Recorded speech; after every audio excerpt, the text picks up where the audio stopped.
Amazon's merger and acquisition in the healthcare space, customer-centric digital transformation strategies, and digital transformation in professional services. Those are just a few things we're going to cover in today's episode of Transformation Ground Control. This is Transformation Ground Control, your source for all things business, technology, strategy, and change. If you're growing your business, leading change within your organization, or undertaking any sort of operational or technology change initiative, this podcast is for you. This show covers what you need to know about digital transformation, organizational change, operational improvement, and business growth. 5, 4, 3, 2, 1. And now, here's your host, Eric Kimberling.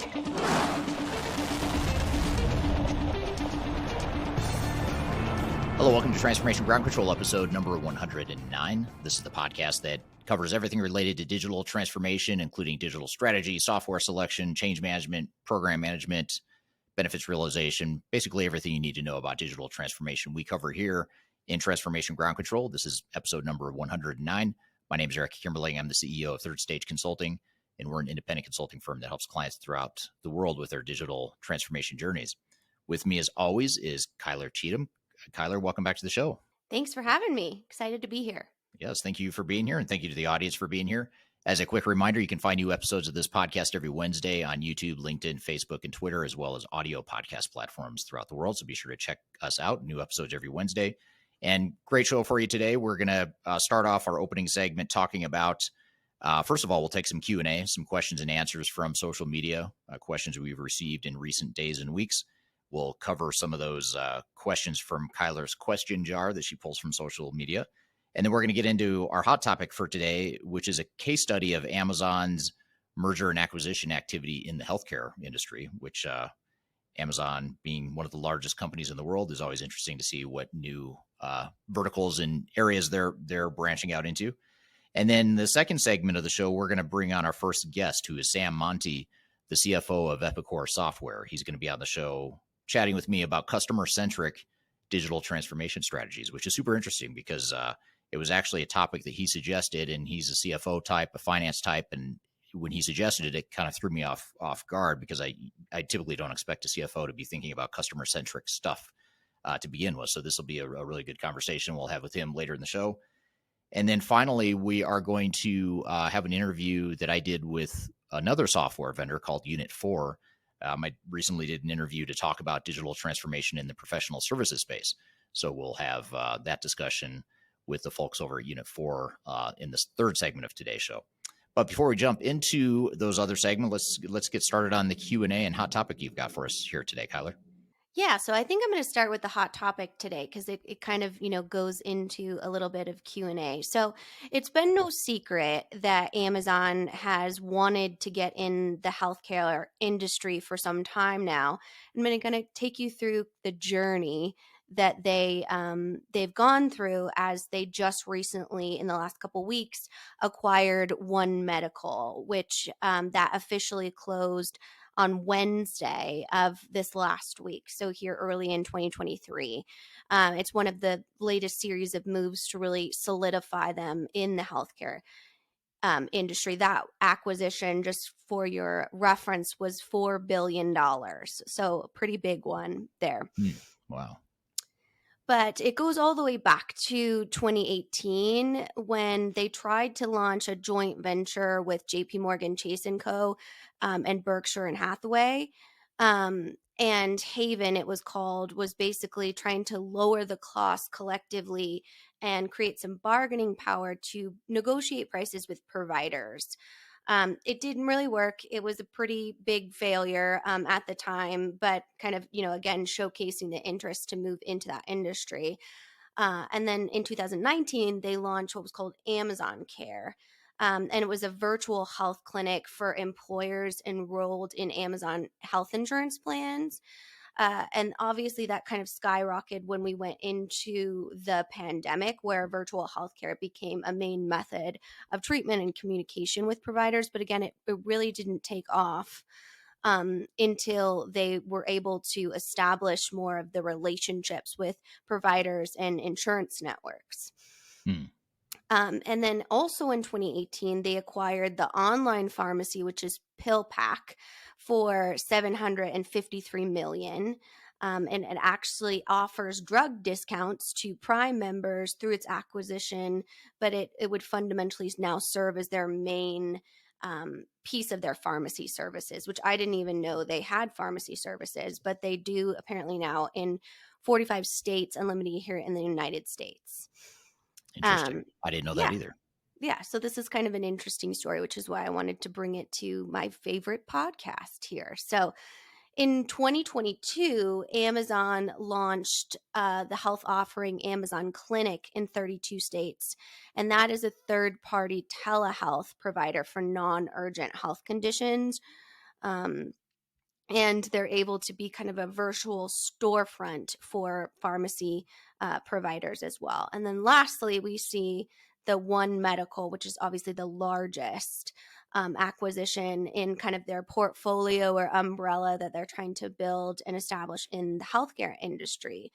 And so this deal specifically drew interest from federal regulators, and it took them a long time to close on it, and they were able to finalize it just because of merger and acquisition laws here in the United States. They also have, and this is really the interesting part for all of you data lovers out there, is AWS. I don't know if you know this, Eric, but this surprised me, and maybe it won't to you, but AWS holds 24% of the global healthcare cloud market. Did you know that? I had no idea. I Yeah. suppose it shouldn't surprise me, but it I know. sort of does. So what their goal is to enable a large scale analysis and kind of collaborative approach for organizations trying to utilize in-person and telehealth and pharmacy care all in one place while kind of creating a healthcare cloud.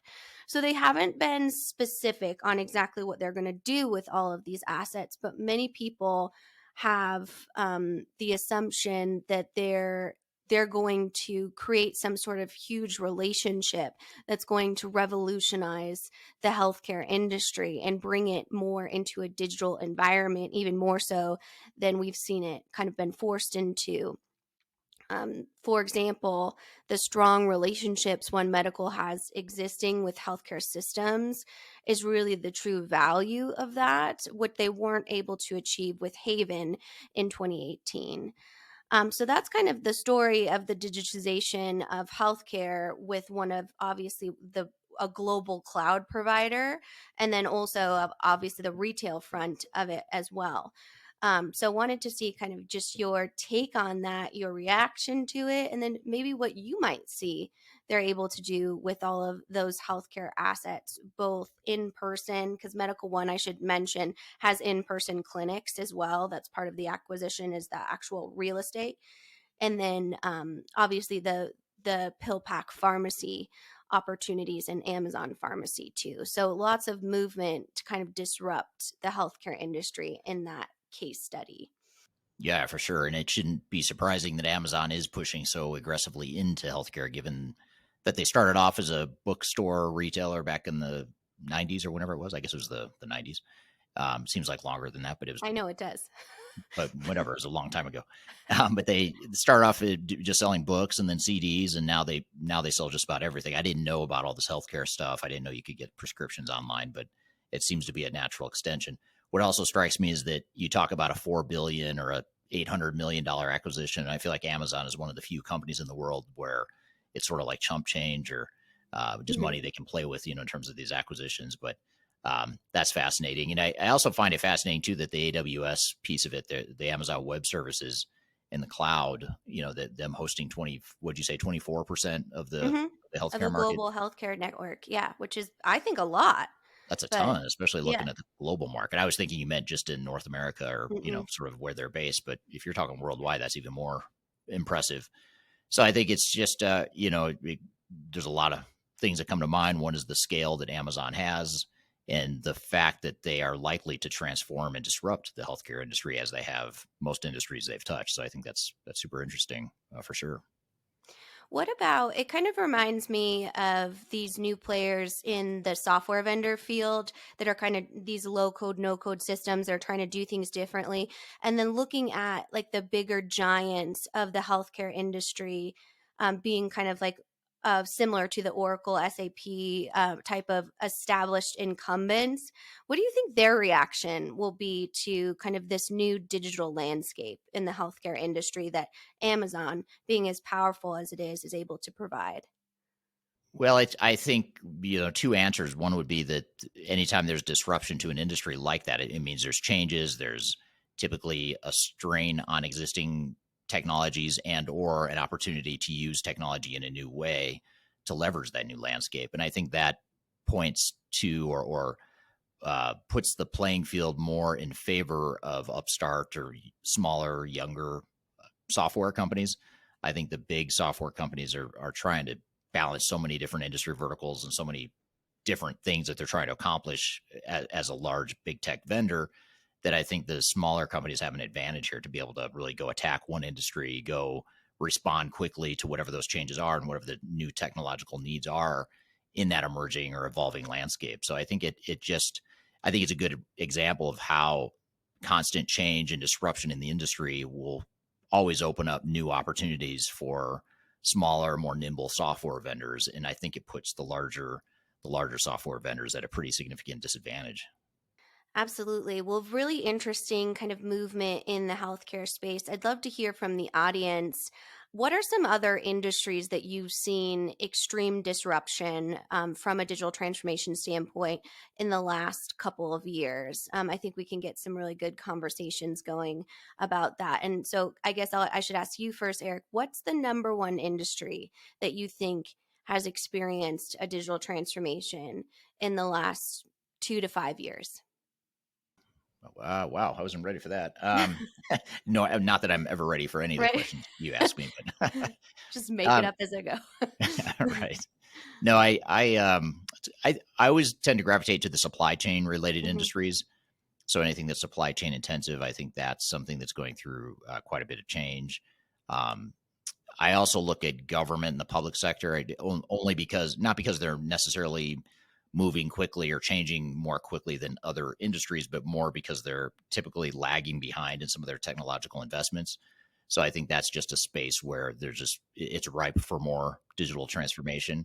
But I think, the bigger thing that I look at, and it doesn't fully answer your question, but maybe it gives a framework to better answer the question, is anytime there is disruption to an industry like healthcare and Amazon's foray into healthcare, that disruption is what creates the need for digital transformation, which is why the pandemic created such a demand for digital transformation, because the pandemic created a lot of disruption in terms of how we operate. Cybersecurity became a bigger deal. Hybrid work environments with the work from home movement created new nuances and new needs from a technological perspective.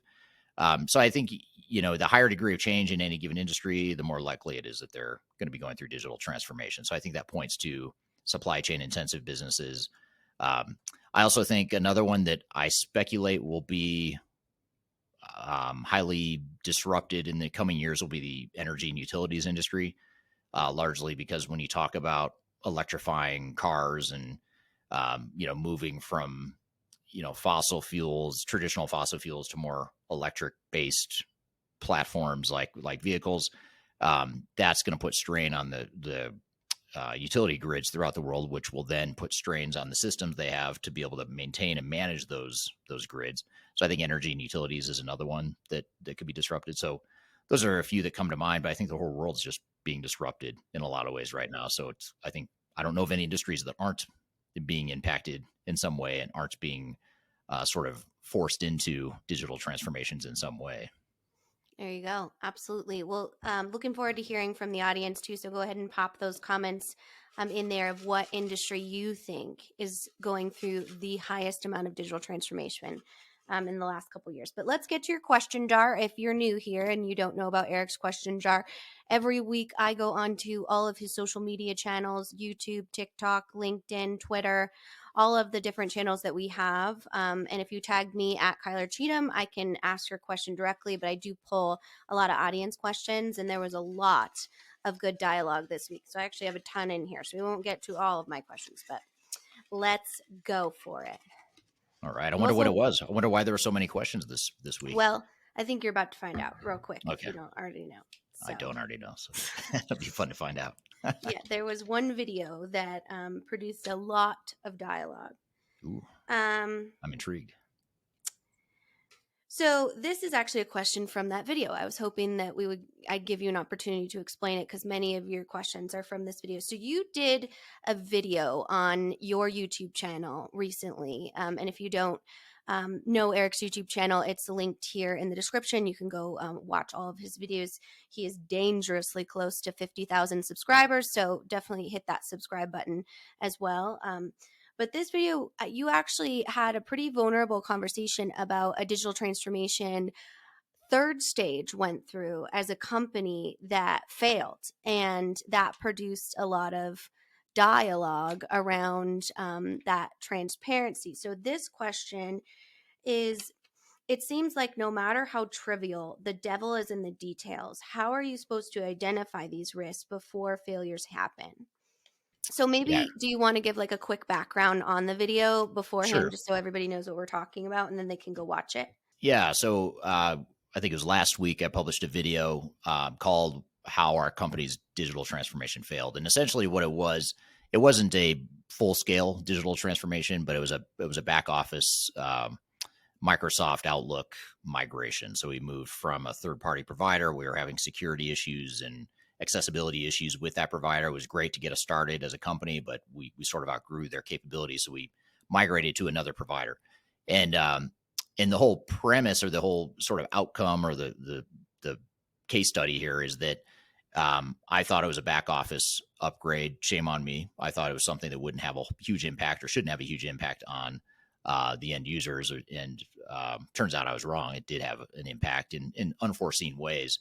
And so even though it's oftentimes as consultants, it's harder to apply your own lessons to yourselves because it's not a client focused thing. So when it's our clients and it's a more complex digital transformation, a lot of these lessons are sort of no brainers. But it was a good reminder to me that even the smallest sorts of change or the smallest sorts of upgrades or migrations, no matter how trivial it may seem, it's a good reminder that there's always challenges and hidden risks there. And that's really the premise of the video. I talk about some of the lessons and takeaways from that, even though it's a fairly small scale, a relatively small scale transformation we went through. Just as a side note, another sort of growing pain we're going through as an organization, a third stage, and needing to take another dose of our own medicine, is that we are in need of our own broader digital transformation. This was just an Outlook server sort of migration, but we actually have outgrown most of the systems we use as a company, and we're in the process of in 2023 going through a much broader transformation. So this smaller one that we went through here in early 2023 was good conditioning for us. It was good lessons, a good eye opener, and I think I look forward to the bigger transformation we need to go through, because I think it's sort of gotten us dialed in on what we need to do in terms of taking a dose of our own medicine. So that's sort of the backdrop. And now with all that, I already forgot the question. So did I. No, I'm just joking. It says, it just goes to show, no matter how trivial, the devil's in the details. How can you find these nuances before a project fails? Yeah, I think in a normal transformation, and this is something we do with our clients all the time, is you lay out these scenarios. You lay out what the business processes are going to look like. You test those business processes, and you work through the issues in a test environment. In this case, because it was a migration that couldn't really be tested until we had completed the migration, we were sort of forced to test things in a live environment over a weekend. In a full-blown digital transformation, you're not going to do testing in a weekend. It's going to take weeks, if not months, to go through multiple iterations of testing. But in our case, because it was a back office thing and it was something that couldn't be tested in a test, in a sandbox or test environment, in our case, we had to test it over a weekend. And that's where we ran into a lot of the problems. Fortunately, we had that weekend to work through a lot of them, but there was some fallout, some residual issues, which, by the way, you and I think were probably the most impacted by it. Ironically enough, the CEO and head of marketing for our company were the ones that were most impacted by the transformation, which you and I had some, I wouldn't say we were laughing together, it was more commiserating with our shared issues that we were having for a few days after. But I think that's the key, is you really have to lay out the scenarios, especially if you're going through, the good news is if you're going through a more complex ERP implementation or a enterprise tech implementation of any sort, you're going to have a test environment. And the key there is to really make sure that you work through all these different scenarios and what ifs. A lot of times organizations say, well, let's just cover 50 or 60 or 70% of our scenarios, and we'll just deal with the other 20 or 30%, after go live.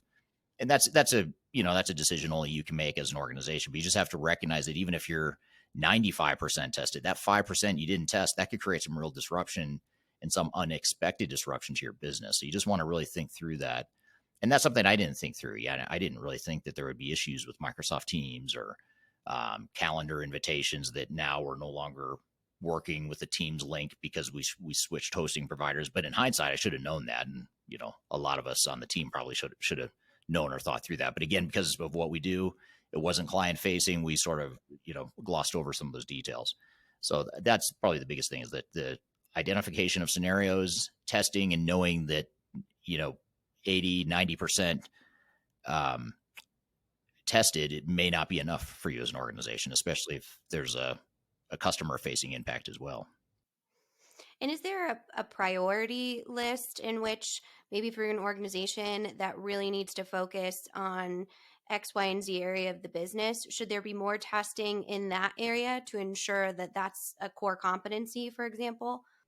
Yeah. I mean, that's typically what happens, is you focus on the high volume, most common scenarios and things that are obvious that you can't disrupt those things because it's sort of your core, your core business process, or it's customer facing or whatever. What's not always so obvious is, those little exceptions and how disruptive those little exceptions can be. And sometimes they can turn into showstoppers. And we saw a little bit of that on a small micro scale in our company. Fortunately, it was fairly isolated for the most part. Not customer facing, didn't affect our, our core operations, but certainly affected our productivity for a few days, and more so than I thought. So I think that's really the key, is to recognize that even the small exceptions could end up becoming bigger deals, especially when the domino effect. One person or one step in the process that's that exception that breaks down could affect and disrupt other parts of the business that have been fully tested. But now you've got a broken process upstream or downstream that's affecting those otherwise smooth processes upstream and downstream. So I think that's the way you really have to think through that. Gotcha. Well, let's get to a few more of these before we transition. Let's do. Oh my goodness. I really just laid this one up. This was the universe just giving me a gift. But what is an example of a core competency? Ooh, that was good. That was a good segue. Yeah. A good unplanned segue. So our core competency would be whatever you're good at as a company that makes you different in terms of helping you win more in the marketplace or provide better service or better products than your competitors or your peers. So for some it really depends on what your strategy is as a business. For some organizations, it's providing low cost. It could be that you're a low cost provider, you're super efficient, and you can undercut the competition because you're so efficient. In that case, your digital transformation strategy is going to probably focus on preserving and enhancing that cost advantage, and especially if that's your core competency. For other organizations, for example, a complex engineer to order manufacturer, they manufacture very high-end custom tailored products. They're not competing on price necessarily. They might be competing more on flexibility and being able to provide more options to customers more quickly than the competition can, in which case that becomes a core competency. Your ability to handle that product configuration and respond to customers, that's your core competency.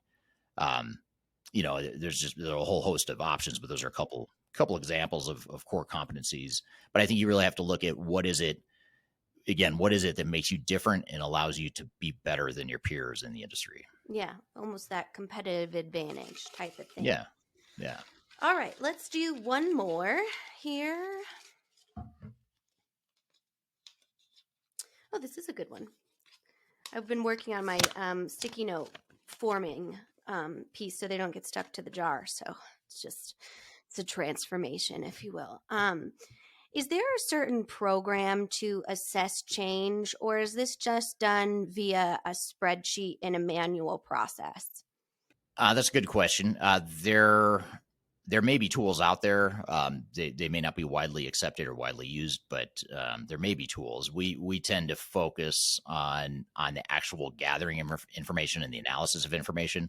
So we as a company don't have an automated tool yet, although we're starting to automate more and more of our processes and using technology more and more within our consulting offering. Change management, though, isn't one that has become highly automated, other than the online analytics tool we use to do an organizational assessment to gather information about the culture of the company and some of the potential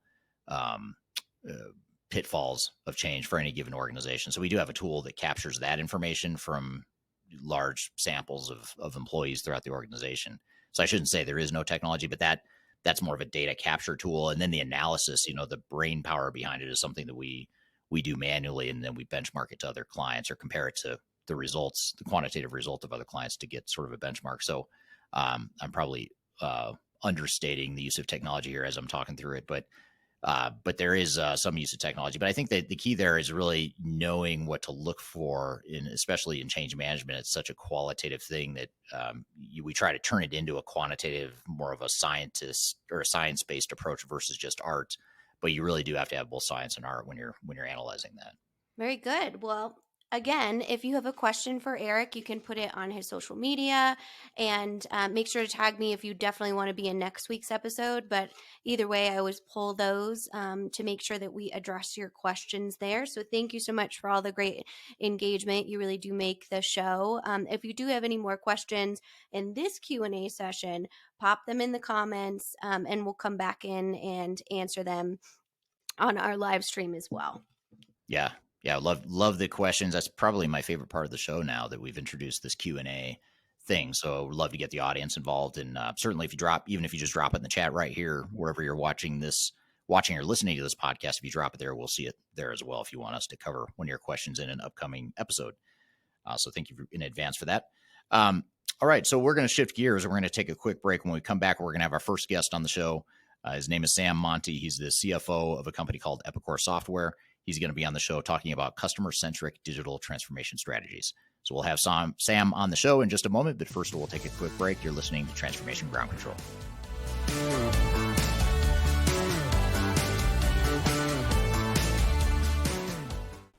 If you are aiming for transformation success, turn to Third Stage Consulting Group.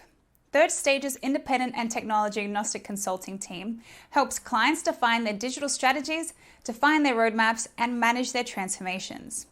With offices in the US, Europe, and Australia, our team helps the world's most forward-thinking organizations through their transformation pitfalls and risks. If you are embarking on a digital transformation or business change initiative, contact Third Stage Consulting to see how we can help you reach the third stage of transformation success. Learn more about us and download independent reports, videos, and other best practices at thirdstage-consulting.com.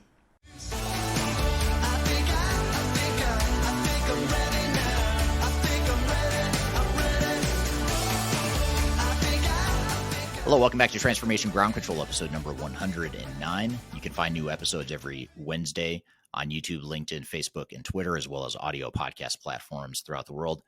Every week, we cover topics related to digital transformation, including digital strategy, software selection, program management, change management, and a bunch of other stuff related to digital transformation, including our next topic, which is a first-time topic for us on this podcast. We have yet to cover this whole concept of customer-centric digital transformation strategies. And this is a really interesting topic that was not my idea. It was actually our guest's idea. It was his suggestion, and I love the idea, and I'm glad we're going to talk about it. But we haven't talked about customer centricity on this show. And I think a lot of times one of the risks with digital transformations is you get so caught up in the back office internal side of things. You get focused on your financial accounting, your inventory management, your production, your manufacturing, your HR, all that stuff. It's important, but a lot of times organizations lose track of what it is they're trying to do and how all this affects and can enhance the customer experience. So this would be a great topic to dive into. And as I mentioned at the beginning of the podcast, our guest Sam, who's the CFO of Epicor Software, he came up with the idea, and it was fascinating hearing it from a finance guy come up with this idea. So I think that'll be an interesting perspective too, because I'm going to assume that we're probably going to talk about this not just from a feel good, let's make our customers happy perspective, but also from more of a dollars and cents, a quantitative perspective, which would make it interesting. So with all that being said, Sam, welcome to the show. Thank you, Eric. Glad to be joining you this morning. Glad to have you. First time we've had a discussion in this interview format, so really appreciate you being here today. I'm looking forward to the conversation. But before we jump in and start talking about customer centricity and what it means to digital transformation and how ERP software has evolved to address that customer centricity, why don't we start with you and your background? Tell us a little bit about you, and then we'll talk about Epicor software as well. Oh, thanks, Eric. I'm actually in my 30th year of my professional career. Undergraduate in accounting, graduate degree in finance. Started off in corporate audit 30 years ago, but quickly moved into varying degrees of operational and finance roles. I started the first 20 years of my career in 2 Fortune 500 companies. I had the privilege to work at the Sherwin-Williams Paint Company, and then to spend 15 years at Rockwell Automation. Some people know as Allen Bradley, which was part of the former Rockwell International Company. And spent 15 years there in industrial automation, and had the privilege near the end of my career there to head as the finance lead for software for Rockwell. And that brought me down to Austin, Texas, which gave me really good insight to how software engages and works within business and the importance of it. And being in Austin, naturally, it's not surprising, was introduced to the private equity environment down here. And I guess it's over 10 years ago, almost 15 years ago, left Rockwell Automation and went into private equity software technology focused. So I got my software DNA initially from my experience at Rockwell Automation. And the last 12 years, I've been focused at private equity solely on software and technology. And Epicor is the 4th company I've had the privilege to be with. Was with Mitra Tech, which was a legal management company. I was with Lithium, which was a customer care company. And in Lithium, we merged and we became Koros, which was customer care and marketing. And I had the privilege a couple of years ago to come back to my roots. My roots really are, in the industrials, complemented with software. So when the Epicor opportunity was here, it was a natural fit. It really leveraged off the first part of my career and then allowed me to index my understanding and experience within software itself. And I couldn't be happier than the last couple of years of what I've been able to experience and what I've been allowed to be a part of here at Epicor. And it's just been a great experience. It's kind of the best of both worlds. I'm a real big believer in the make, move, and sell economy, production, right, distribution, and selling. But I'm as big a believer in critical software that allows that to succeed. So that's kind of a little bio of who I am and where I came from. Yeah, that's great. And I want to come back to the build, buy, make, move philosophy here in just a second. I want to come back to that point. So hold that thought. But I guess just real quickly before I go there, how did you alluded to this a little bit, but how was that transition going from being in industry, even though it was tech related and you're on sort of the technology side of industry, but now you're full on working for a software company now and have been for several years. But how was that transition and how did you make that transition from industry into working for a tech company? Was it pretty natural or how was it different? I think one of my own personal assets is I'm pretty adaptable person. So I think that helped. The adjustment in the positive stance is going from public to private is the flexibility in private to really be a change agent. You can get things done in a public company, but it takes immensely longer and you can do it quicker, more efficiently, and with more impact in a private environment. And in software, it allowed me to really see the value of recurring revenue. And then you go back into industry and they have to work hard. You've got to replace the selling of widgets every year effectively. So if you sold 1 million that year, you may have to sell 1.1 million. Software allows you to build long-term annuity type of value from a financial perspective. But then also, I think software becomes more customer centric because you have this contract, this agreement to be there, not for 1 year, but for 10, 15, 20 years. So I think it causes you to have to index on your relationship with your customers for the long term. So I think that's what I did have to adjust to, is the financial model is different, and that financial model plays into the customer centricity. Right. And that'll be one of my first meaty questions for you, is just describing what customer centricity is. But what about this? And I apologize, I know I'm probably butchering what you said as far as, was it build, buy, make, move? Maybe explain that, whatever I just butchered. Maybe explain what that is and what it means to Epicor. Yeah, no, great, Eric. So we've spent a lot of time always thinking about who we are, and that can be captured in a mission statement. So when I think about the mission statement of Epicor, our mission statement is, Epicor is the essential partner to the world's most essential businesses. And we're providing a digital foundation that powers the growth of the global make, move, and sell economy. And the make, move, and sell economy is what we pride ourselves on, our eloquent way of saying the supply chain. So we have customers that make things, we have customers that move things, and we have customers that sell things. And changing in this environment, we have customers within that supply chain, make, move, and sell, that are starting to make and move, or move and make, or move and sell. So you're seeing kind of the bifurcation of the supply chain. You're seeing kind of a coalition of it. But the make, move, sell that's our definition of the supply chain, and our customers are supply chain centric. Yeah, it's a good reminder that ERP systems and technology in general should serve a broader purpose other than just automating for automation's sake. It's about, like you said, filling those critical functions for critical essential businesses. And I think that's a good reminder of where the focus should be on these sort of technology initiatives. What about when you talk about customer centricity then, and that's really the whole thread we're going to dive into here. Maybe let's just start off with the basics here. What does it mean to have a customer-centric strategy, or to be customer-centric, or to build software, deploy software that is customer-centric? What does that mean to you? What it means to me, within the seat I sit, is when I think about the customer, one is, it gets back to the financial model. When we're selling a SaaS or a cloud agreement, these are 5-year contracts. So it's not like after the sales process, you deliver them a quality product and then you leave. And then you hope that they buy from you a couple of years from later because you've delivered a quality product. That customer centricity is, once you hand that off and your engineers start implementing that software, you better have best-in-class support, because the customer is going to have needs throughout the 24/7 day. You better have engineers that implement it very well so that the software can do everything it can. You better have a software that's agile, meaning that as you develop or buy technology that you can insert in modules, they can get a hold of that technology in a seamless way.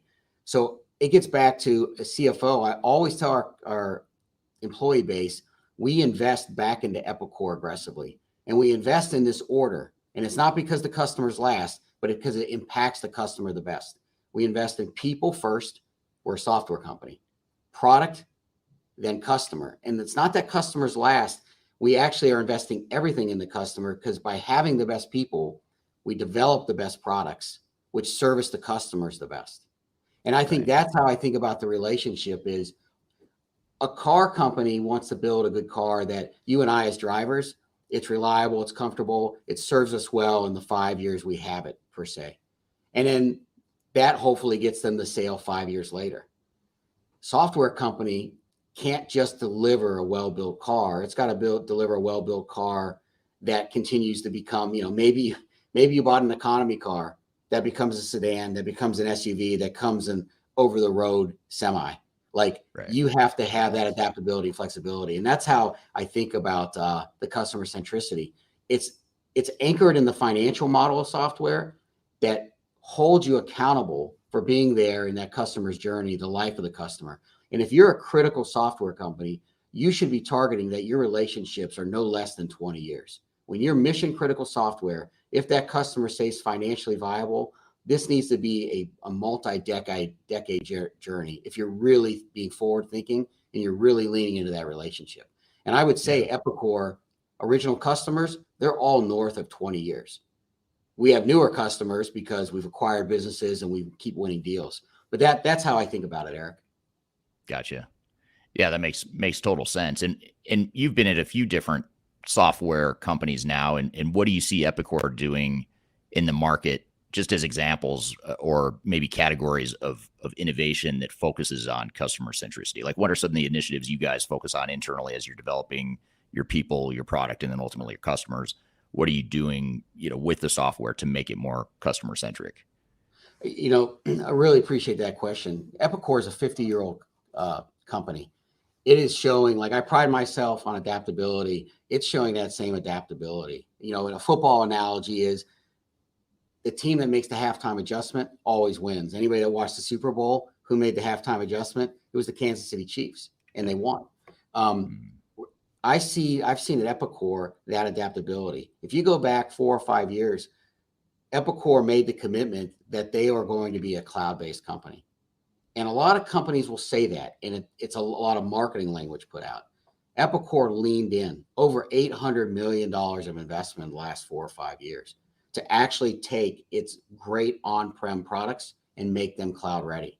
And our customers are seeing that now, because if you see our migration to cloud, the rate that we're actually growing our cloud bookings reinforces that, one, from a technology perspective, we made that commitment and upheld to it.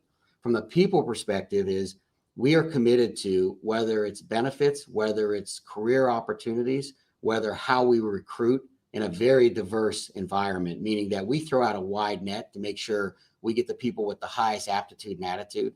And the fact that we are a true global company. We leverage off of the best talent that we can find globally. So I would say what I've seen at Epicor that I think is unique to a lot of companies is they make the halftime adjustment.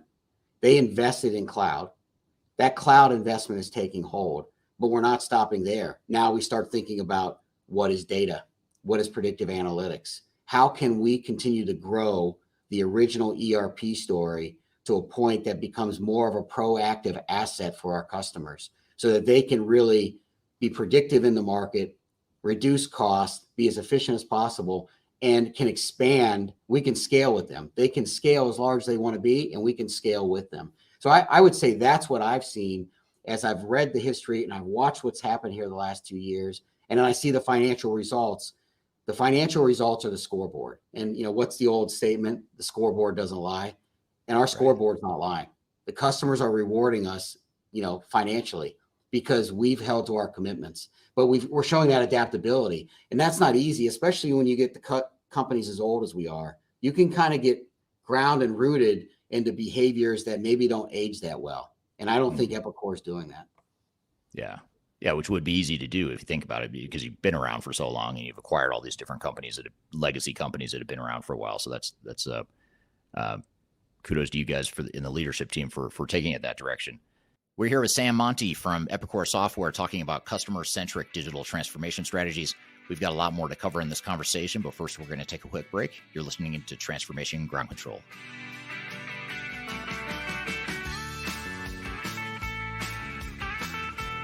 Hi, this is Eric Kimberling, the CEO of Third Stage Consulting, and we recently hosted our Digital Stratosphere 2022 virtual event.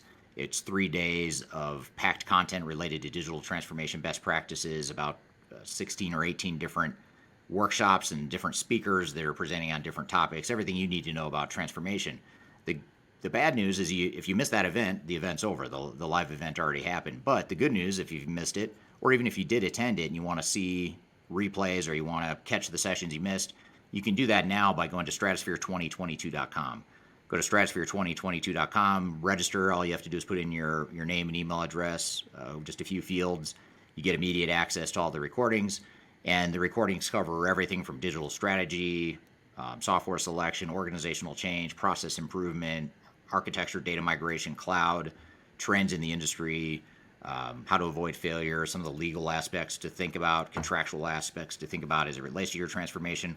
All that is stuff that you'll get by registering for Stratosphere 2022 replay.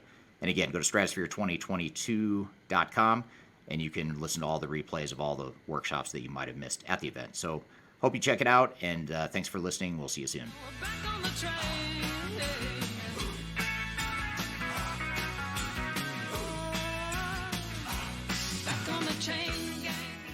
Hello, welcome back to Transformation Ground Control, episode number 109. You can find new episodes of this show every Wednesday on LinkedIn, YouTube, Facebook, Twitter, as well as audio podcast platforms throughout the world. We're here chatting with Sam Monti from Epicor Software, talking about customer-centric digital transformation strategies. Questions and comments that have come up so far. One is from Ajay on LinkedIn, who says, "Hey, Eric, you're doing great for digital transformation, but don't restrict yourself to ERP selling only."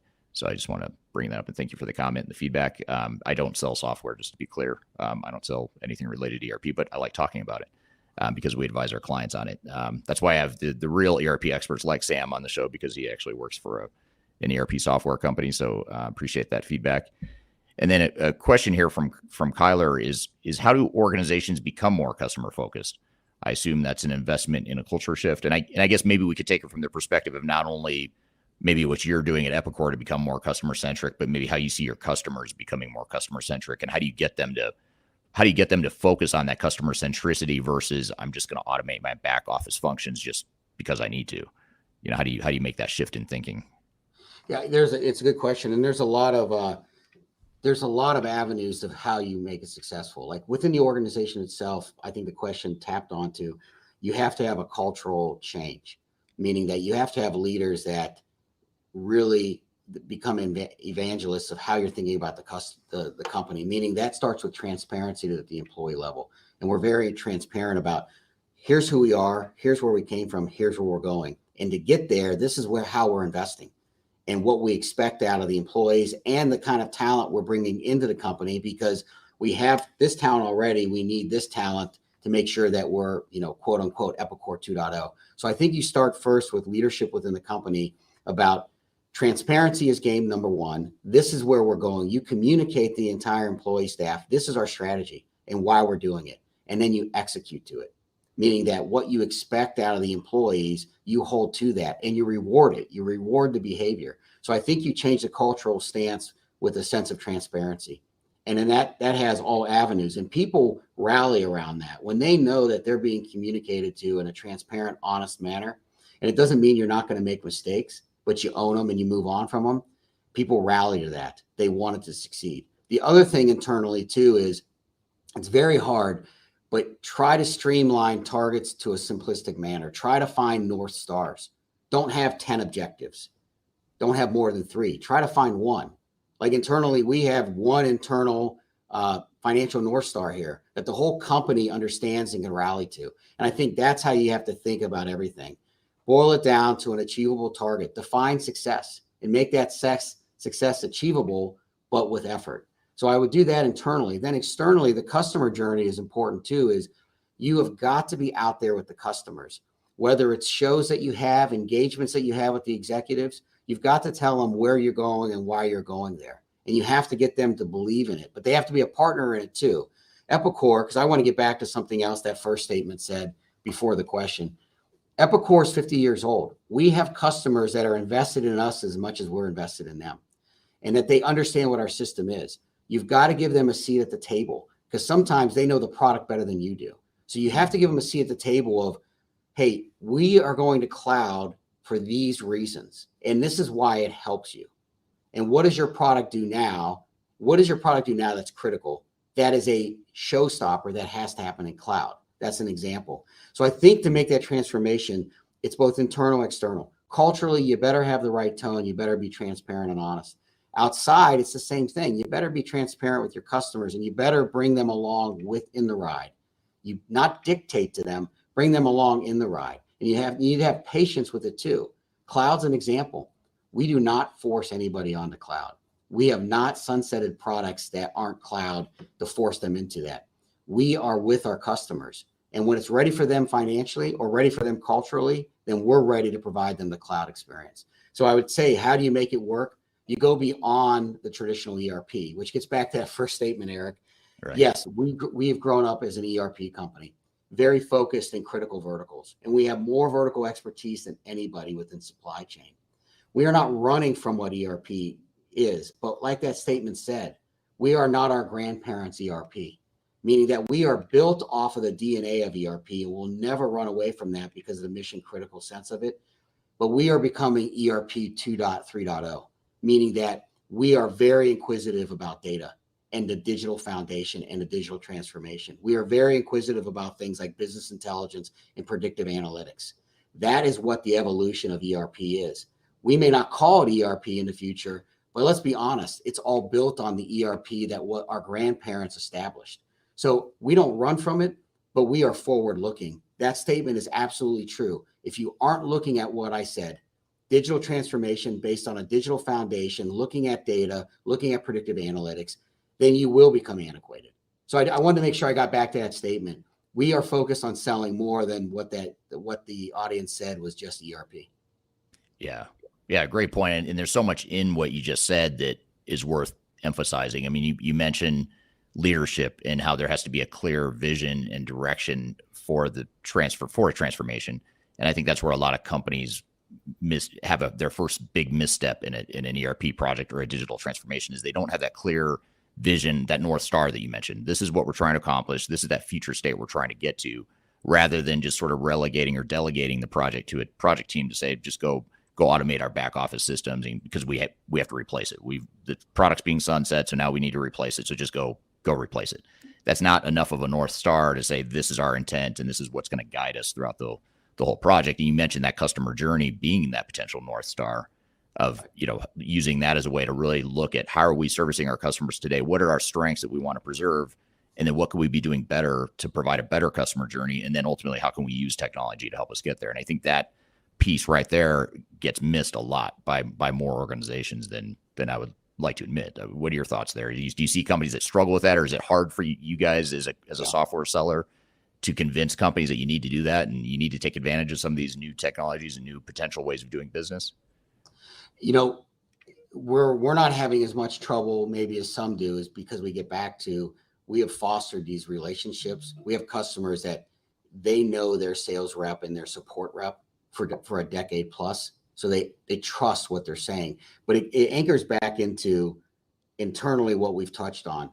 It's very hard. Companies and individuals get very uncomfortable with transparency. And I go back to something, some people on this live stream may understand it or not. The cover-up's always worse than the crime. It's an old statement from the Watergate Nixon era.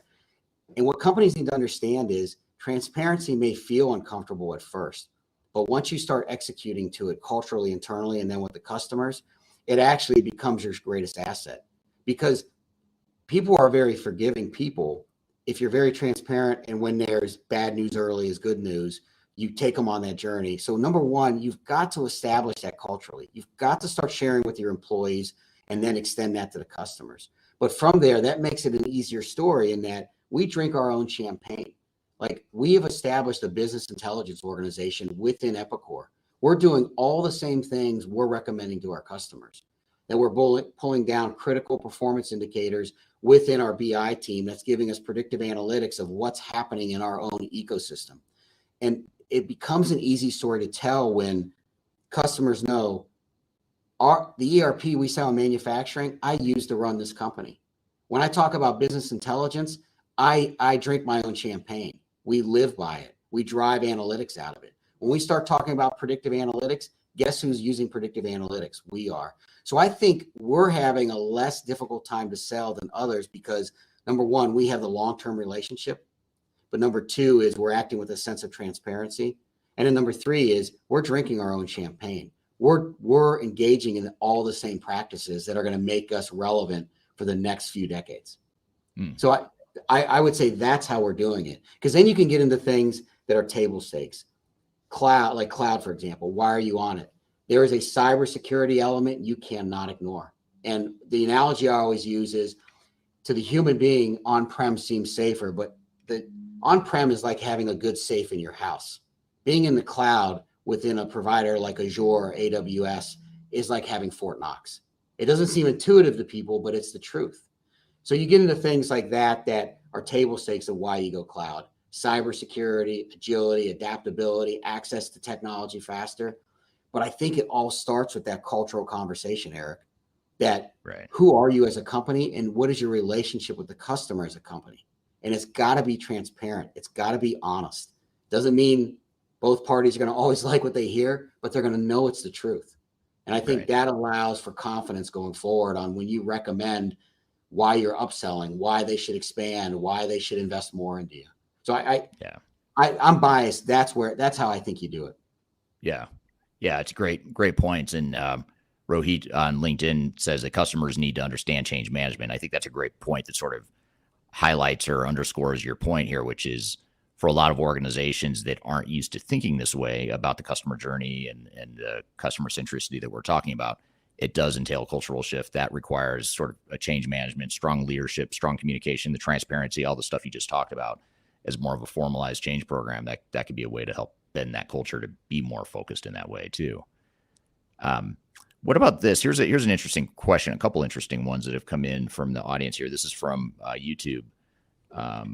An account called Affiliates Corner asked the question of how do you compete if you're a smaller firm when resources are so important to results and larger companies can point to a deeper pool? So I guess this kind of gets to the whole agility. If you're in the small or mid-market, how do you accomplish all the stuff that you're talking about when you don't have the depth of resources and the breadth of resources potentially at your disposal that a larger company might? Some of it is not to be dismissive of. Is first you got to understand who you are and who you're competing with. An example we have is Epicor services the SMB industry. We do not have a false strategy of we're going up market, but we've been winning up market organically because we get back to we're focused, a small company focused on who is your customer base, what region, geography, or industry you're serving, and execute on that. Do not get distracted by the 400-pound gorilla in the room that's going to come in and win. What we've learned is since we stay focused, hyper-focused on the verticals we grew up in the SMB area, and the regions that we know, the bigger players try to come down with us, and they lose every time because we don't get distracted by who they are. We stay focused on what we're trying to do. So I think a smaller company that has limited resources needs to leverage the technology they have as much as they can to gain the efficiencies to invest, but stay hyper-focused every day on who are you, who do you serve, what region are you in. The other stuff will take care of itself organically. Eric, I'm a big fan of boxing, and I love boxing history, and there's an old statement. If you go into a fight looking for a knockout, you will get knocked out. If you go into a fight and you execute your strategy, you are likely to knock out the opponent. It's the same thing. Stay focused on who you are, the customers you serve, focus the investment on that. Leverage technology to gain dollar bandwidth, cash flow bandwidth, so that you can expand and grow more, whether it's better people, whether it's better equipment, et cetera. I think you have to stay focused on that. Be realistic to the threats out there from the bigger ones, but don't get overswallowed by, we have a big budget, Eric, but my budget is not that big when I think about some of the names not to be mentioned. Right. And it doesn't distract us from 1 minute when you look at the growth and what we're doing, because we know who we are and we know who we serve. And I would recommend that to know who you are, know who you serve, and make sure who you serve knows that. That's how you do. Stay focused on who you are. Yeah. And the good thing about being a smaller or mid-market company is that you have more options. I mean, I feel like small and mid-market companies have more viable options in the market in some ways because you don't necessarily need the big, massive, SAP, Oracle, Microsoft, even though you didn't want me to mention them by name.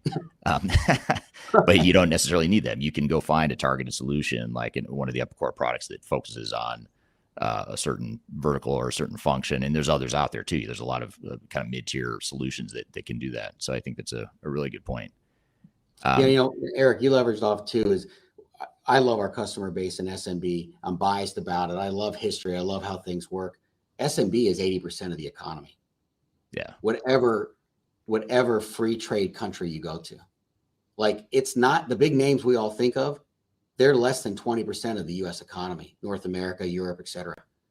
The SMB is where the real working man and woman is. It's who's actually moving the economy.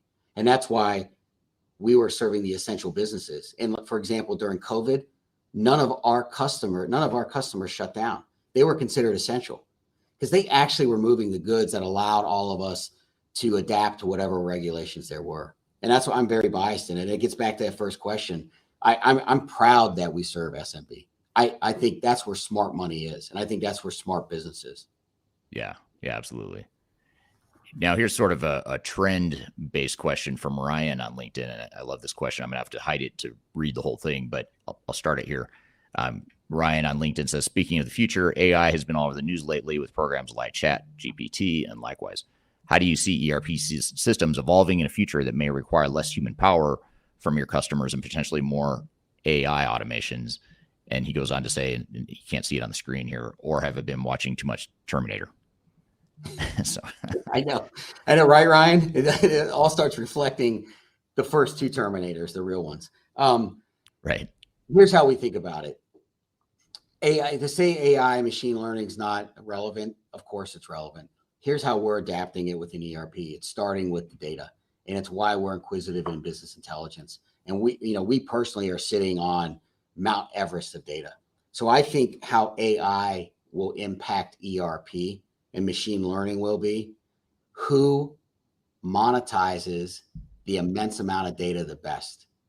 Meaning that with companies like ours find a way through the digital transformation, the data is all out there. How does it start playing initially with your business intelligence technology?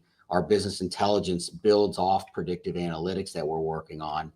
But if the predictive analytics are only going to be as good as how much data the machine and the coding has to work with. So I think ERP is going to get influenced by AI, ML, whatever the flavor of the month is, the technology, by who manages the data the best and allows the customer to see the efficiencies they gain from that. And that's how I think ERP is going to transform. Effectively, we have a business intelligence tool. When it starts pulling from a repository of terabytes of data, what can that distribution center in Columbus, Ohio predict using all that data on the flow of goods? What can U.S. Lumber predict on how much lumber it wants to produce and push out there? What can a steel manufacturer do? That's how I think ERP is really going to leverage off technology. And that's why we're built off ERP, but ERP 2.0, 3.0 is going to have that predictive analytics aspect, I think, which is going to leverage off AI, machine learning. But it's only going to be relevant if there's a wealth of data to pull from. Because you could have the greatest code ever, but if it's pulling from a repository of no data, what does that code actually do? Right. That's how this CFO sees it. Right. No, it's a great point.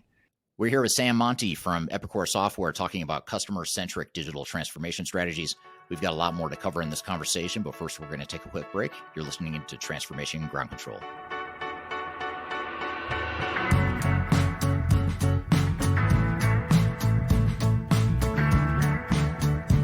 If you are aiming for transformation success, turn to Third Stage Consulting Group. Third Stage's independent and technology-agnostic consulting team helps clients define their digital strategies, define their roadmaps, and manage their transformations. With offices in the US, Europe, and Australia, our team helps the world's most forward-thinking organizations through their transformation pitfalls and risks. If you are embarking on a digital transformation or business change initiative, contact Third Stage Consulting to see how we can help you reach the third stage of transformation success. Learn more about us and download independent reports, videos, and other best practices at thirdstageconsulting.com.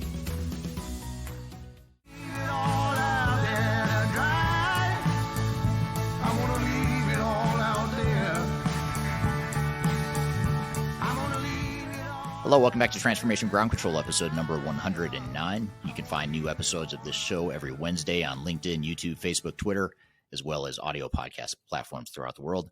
We're here chatting with Sam Monti from Epicor Software, talking about customer-centric digital transformation strategies.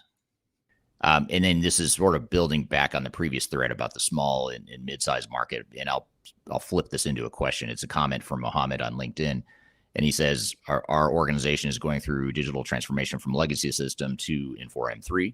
The more configuration changes for small companies is taking more time, money, and confidence. So I guess just to maybe turn that into a question, do you see technology in general becoming more complex? I mean, there's more business value, presumably, or potentially. But is it at the same time, and back to Ryan's question about ChatGPT and AI and all that stuff, is it getting too complex in some ways for small and mid-market companies or organizations in general? Or do you think organizations are figuring out how to adapt to some of those technological advances? Yeah, I think it's all how the user is using it. And I think what we're seeing, why have ERP implementations have such a bad reputation? They take forever, and that it comes from one, you're either working with somebody's code that just needs a ton of professional services, but more times than not, these projects are bogged down because people allow the introduction of customization. I've been a part of 3 business operational standard solution overturns at companies, and we've had to do them because they've had the right vendors. The execution of it was wrong. The architecture of what they were trying to do was wrong. And then they let everybody have their customization in. You've got to try to, number one, you start with as much of the project needs to be done out of the box. You need to be willing to give away some customization. If you don't, technology will drown you. It will come inefficient. Project will bleed you from the integration. And the thing doesn't become scalable or sustainable. You get to a very customized, it could be an off-the-shelf known. It gets so customized, it might as well have been a third-party, like bespoke program that was built by engineers on site. Right. What I've learned in all these cases is we stay very rigorous. We're doing it here right now. We stay very rigorous about customization being allowed into the process. We don't allow it. And then on top of it, when you do these projects, you have to have the functional or operational owners, the end users of that. They have to be in the project defining what they want it to do and look like. And then they have to be controlled from customizing it. If you do not do that, technology, even from the 80s, will overrun a company. So it's not because our stuff is shinier and better and thinks faster. It's really the discipline of how you project manage. And I would just say, word to the wise, reduce the customizations. These are not hills to die on. People get emotional about them, but when you really drive down to it, they don't. There's other ways to do it that are usually right out of the box. That would be my 2 cents worth of how you control it. But I've lived through 3 of them, and that's why we've been successful. Functional operational owners minimized customization to almost zero. Yeah. And it gets back to the point that one of the audience members mentioned about change management. If you don't manage change well, you're going to see more attempts to customize the software. It's usually a symptom of resistance to change. Oftentimes, or sometimes I should say, there is legitimate need to customize, but that should be more of an exception. It's when you, like you said, when you start to over customize, it's usually not because the software isn't working the way it should or doesn't work. It's because your people are resisting the change and they're not used to it. It doesn't look like the way I do things today, so therefore I want to change it to look like the way I do things today. No, well said, Eric. Because you run into people that have grown up as knowledge columns and pillars, and then they start becoming knowledge experts, and they unintentionally become knowledge terrorists. I mean, if they win the lottery tomorrow, your company's in a lot of hurt because all this knowledge is in here, and that's you'll find the human characteristic. Those become the customization evangelists, and you've got to You've got to get them comfortable that you're moving to something, and we expect them to be the knowledge experts on this new thing. We are not customizing. Right. I love that term. Can I borrow that from you? Knowledge terrorist. I think I'm going to start using that. And they weaponize information. They weaponize data. Yeah, and hold it hostage. I've got all this tribal knowledge in my head. I'm not giving it up. Because it threatens my job or it threatens my job security. And that's where the transparency always plays in. Humans are just humans. They're good people. If you're transparent with them, you can get them past that, and then they become an unbelievable asset in the journey. Yeah. So with software in general, and as well as Epicor software specifically, what are some of the ways that you see manufacturing and distribution types of organizations and other essential businesses in the world economy? What are they doing to become more customer centric? Like, what are some of the technologies or functions that they might be using? And just to give you an example of one that I know is a strength of Epicor's products is when you think about that product configuration function that you guys have, and a smaller subset of software vendors provide really good product configuration capabilities to help sales reps to go out and sell offerings that make sense and can actually flow into manufacturing and give you an accurate estimate process up front. And that's very customer facing, and that's, to me, that's sort of a function or a capability that you can build within an organization to have sort of a tangible impact on being customer centric. But what are some ways that you're seeing manufacturing or just organizations in general become more customer centric? What sorts of capabilities or technology functions are they deploying? Yeah, what I'm seeing is, and it's not there are some good things that came out of COVID, and I know that sounds sacrilegious. The supply chain got a wake up call, and basic supply chain 101 is you don't single source your supply chain. Well, guess what? The world was single sourcing, and we all learned a really hard lesson. So what we're seeing happen from a macro standpoint is the regionalization of supply chains, which I'm biased is a best practice in supply chains. It makes South America better, the US, Canada, Europe better. And it makes supply chains more efficient. So we're seeing a couple things happen. We're seeing our customers adjusting to the supply chain constraints we saw out of COVID, and they're getting more thoughtful about where are their physical assets and locations. Within that, they're having to leverage off, like you said, product configurators, et cetera. They're having to leverage off technology such as Epicor to understand who's on first, what's on second. So I'm seeing, number one, an onshoring regionalization of supply chains to kind of address what happened during COVID. But then from there, they can sell more efficiently. They can sell, it'll help them work against inflation, et cetera, some other issues. We are seeing them embrace technology at an accelerated rate, meaning migrating to SaaS is accelerating at 2x what it was before COVID for us. And the reason they're doing that is they're seeing technology about what does the product configurator do within the cloud environment now that they've also offered a business intelligence product. They've now offered, if you're in manufacturing, a configure product and quote product. We're seeing the customers embrace technology a lot quicker. And I think a lot of it comes out of what we learned in COVID. They are being forced into regionalization. And it's not just business as you do lately, but we are getting a lot of questions. For example, we acquired Grow, and it's our future of business intelligence. We're getting a lot of questions. When is it going to be ready? So we're launching an integrated version into our distribution product, and right after that into our kinetic manufacturing product, to show you that my thesis is right about the regionalization and the embrace of technology. They are knocking down our door about when can I have screens up in my factory or distribution center that put out of the box business intelligence cards from your product that allow me to move or make goods faster. So what I'm seeing is, even when the economy gets softer, we haven't seen a slowdown in pipeline because customers are working through backlog. They're also transforming who they are from a geographic landscape, and they're also using this time to introduce new technology. So I'm seeing an embrace of technology to address all those issues. And then from the macro standpoint, we're on the favorable side of what I see occurring, the regionalization of supply chain demand. And then finally, within there, these customers, I hinted to it later, they're looking at other ways to make money, and manufacturers are starting to distribute. Manufacturers are starting to sell private label. Distributors are deciding to go into some private label manufacturing. We are seeing a blending of what's happening from that make, move, and sell economy, that where you have manufactured distro, et cetera. So if you have that, you better have an ERP that's scalable and sustainable. My sales pitch here is, hey, who's grown up in the make, move, and sell economy in the verticals? Well, Epicor has. We can make things for you. Oh, you want to distribute them? Well, we've been doing distribution for 50 years too. So we're seeing it across the boards. Management's getting very adept at adjusting to what's happened in the environment, and they're not turning around. Just because things have calmed down, I think people have learned their lesson. They're never going back to it.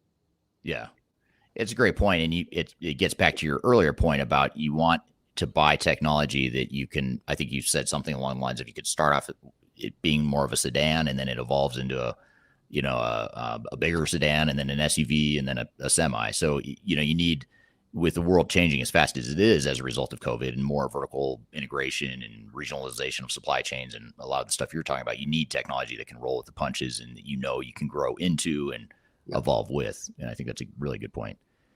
Another piece of customer centricity, though, if we talk about specific technologies, is CRM. So if you look at customer relationship management and Salesforce automation, that's another technology that's very customer facing. And oftentimes that's the first experience that a customer has with your organization. And I know that you guys at Epicor have recently built a partnership with Salesforce, which is a leading CRM provider. obviously focused on customer-centric customer experience and as well as sales and general CRM. But tell us about this partnership between Epicor and Salesforce. Why did you guys do it? And then what does it mean to your customers and their digital transformations? No, absolutely. Salesforce, my perspective, phenomenal partner in the sales process. And the reason I say that is, second to none, there is only one CRM product. In my mind, in my world, there's only one, and it's Salesforce. And the reason I say that is, and I'm really sensitive about it with an SMB, because you get into SMB, and if a customer, not all customers require a CRM, but most do. I think a lot of people in SMB think about Salesforce and they think too much car. It's not. That Salesforce as a product, I start with why we have the relationship, scales up and down, very agile. It can do for small what it does for enterprise. It's just you're buying a different car. So it does flex up and down. We wouldn't be on the journey with them if we thought it was going to hurt our customers in the SMB. It will help them. We use Salesforce as a CRM, and quite honestly, we're re-implementing it now as part of what I was telling you about how do you implement products. The reason it's critical and the reason they're important, we get around the data. And you talk about CRM being done right. You talk about a data repository that we want any of our customers to have. You now know where all your customers are, who they are, what's up for renewal, what are their pain pressures, what's their customer rating. So I see Salesforce as a very valuable partner in this journey because it does scale, like I said. But when you get into the technology aspect of it, when you implement Salesforce correctly, just like when you implement us correctly, you have a tool that is a game changer. I've used it at 3 software companies. It has changed how we have sold, and has changed the value recognition, and it has improved the bandwidth of the sales and marketing team. And it has allowed, like marketing, for example, to get hyper aggressive about pipeline fulfillment. That's why they're in the journey with us. When you want CRM, people think about CRM, I think they think about it the wrong way. CRM really needs to be how you manage the customer's life through the entire journey with your company, which means you better have a lot of data, and that data better be very accessible, intuitive to the people that use it. So I go into SMB. I am a big proponent of, if you need CRM, there's only one choice. It is our partner. It is Salesforce. And Salesforce plays brilliantly with our ERP technology offerings. But I would get back to that, even forget us as, collaborative here for a second. You need it because you need to manage the customer relationship journey of all your customers, just like you need to manage the data relationship of all your production, distribution, and selling. You can't do that if you don't have a world-class CRM product. Salesforce is the world-class CRM product. It'll make your salespeople better. It'll make your business development reps better. It'll give your data, when you're in renewals or discussions with customers, you will be more on time. So they don't feel like you don't even know who they are. That's why they're a logical partner in this journey. The CRM, I don't know how you can be successful without world-class CRM and world-class ERP. And then they come together, they both are feeding data, which gets back to that question, AI, ML. You want to talk about another data repository. If you have the whole sales customer relationship journey of your customers on top of how things are made and moved and sold, then you have all the data you're ever going to need. Now, how are you using it? Right. Yeah. Yeah. It makes total sense. And a follow-up question here, which I love because it opens up another Pandora's box or another can of worms, depending how you look at it. But that it's sort of the best of breed versus single ERP debate or discussion. And this is from Kyler on LinkedIn, who's part of the Third Stage team and also my podcast co-host. So she has a different perspective here. And her perspective is interesting. Leveraging an existing CRM software like Salesforce, we often see vendors try to build their own and trap customers into a bundle. And I think this is a really interesting point and question for you because it does point to the fact of when you're defining your digital strategy, oftentimes you have to make trade-offs. You have to decide, do I really want a single integrated ERP system that does everything I need just straight out of the box, same vendor, same product or whatever, knowing that I'm potentially going to water down some functions like potentially CRM as an example? Or do I trade that off and say, I'm going to provide a better customer experience with a world-class CRM, someone that presumably has done it better? Salesforce has created a CRM system better than most ERP vendors, I'd argue, and that's why they're successful. is because they really focused on CRM to start, and they made a better mousetrap than what ERP vendors could. But now you've shifted some risk now and said, well, it's a little bit more technical complexity now, because now you've got two systems, you've got to tie it together. And you mentioned that Salesforce integrates brilliantly with Epicor, and today's integration tools, I think, do make it easier to integrate multiple systems in general. So it's not as bad as it was 10 or 20 years ago, but it still raises the question of, is it better to have a single ERP system that is fully integrated, or do you want to have that best of breed, best in class sort of model to where you can provide a better customer experience? And how do you recommend organizations navigate that trade-off, or what would your advice be to them as they try to think through that decision process? No, Kyler, I appreciate it. That's a great question. And I have a real strong conviction on it. My father was an Air Force officer for 30 years, and I love planes and I grew up around them. And the one thing you learn is just go look at when the US government tried to build one plane that did everything, and look at what that plane was. Like, it's a disaster, right?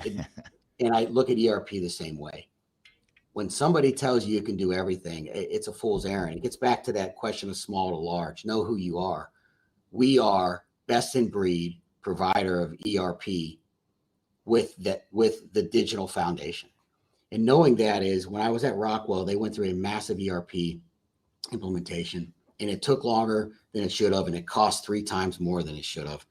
And when they were done, they had a real strict rule. Nothing is to be used for everything except the ERP provider. So if you need CRM or if you need professional services, I was down in the software division. We weren't doing that. We were, for example, our professional services, we were using OpenAir, and our CRM, we were using Salesforce. The rest of the company started seeing like our CRM system, and the sales team started screaming, why don't I have that? And Rockwell learned a lesson. Best in breed is how you win. Centered around the ERP, you build an ecosystem. And it doesn't mean you just add on endlessly. You have to have a rationale why it is really better than what the ERP may offer. If you build best in breed around ERP, you are maximizing the efficiency of the organization. And we know who we are. There's a lot of functionality. You should stay with Epicor. Best in breed for a CRM system, for the scale of what our customers are looking for, it is Salesforce. It's not us. We know who we are. We're the software that is running the company, but I'm not the software that's going to manage the customer relationship our customer has with their customers optimally. It's best in breed is, instead of trying to build the plane that does everything, you build the best air superiority fighter, or you build the best bomber. You don't build this plane does everything bad.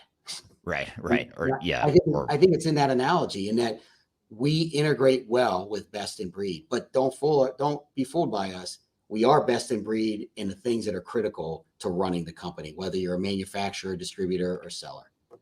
Right. And it gets back to what you said before about customization, and what we were talking about, how when you customize, there might be some customization that's critical, and there might be some customization that's more of a symptom of resistance to change. And I would say the same can be true or be said of best of breed, in that Salesforce, for example, might be a viable strategic option to deploy as a best of breed CRM solution that does CRM better than ERP systems. But there might be other examples in an organization where it's not necessarily that best of breed does things materially better. It's just you're resisting the change. You're resisting that core ERP system. The organization's resisting it, or part of the organization is resisting it. So they want to go off and get their own technology for HR or supply chain or whatever function it is. And that you have to watch that. You have to know, back to your earlier point about leadership and having that guiding star, that North Star, you have to have that clear vision and strategy of what it is you're trying to accomplish so that you can navigate those sorts of decisions. Because you'll inevitably have people that want to over customize or want to have another bolt on that you don't need. And so I think that's the tricky part that a lot of people struggle with. They're looking for an easy answer of either or. Either it's single system or it's best of breed. There's no in between, but there is an in between. And I think that's what you're saying. That's absolutely it. And look, we even live by it. When we implemented Salesforce for our CRM, does Salesforce by default get everything in CRM? No, but we will do a best in breed on top of them if we have to, but it's got to get past that threshold. If Salesforce does 80% or more of what I need that function or module to do, then you stay with it. And it's the same with your ERP system. If they do it, the rule is if they do it 80% as good or more, as the best specific, caveat provider, then you stay in-house. You avoid the customization, and 80% is good enough. But to get best in breed, some of those things, is there another CRM product that does Salesforce at 80% as good in most situations? No. Right. And like I said, is there somebody that does ERP 80% as good as us or better? No. And that's why you go with the best in breed. But my view of the ecosystem, the old Steve Jobs view, is the sun of the universe is your ERP. And then around that are the planets.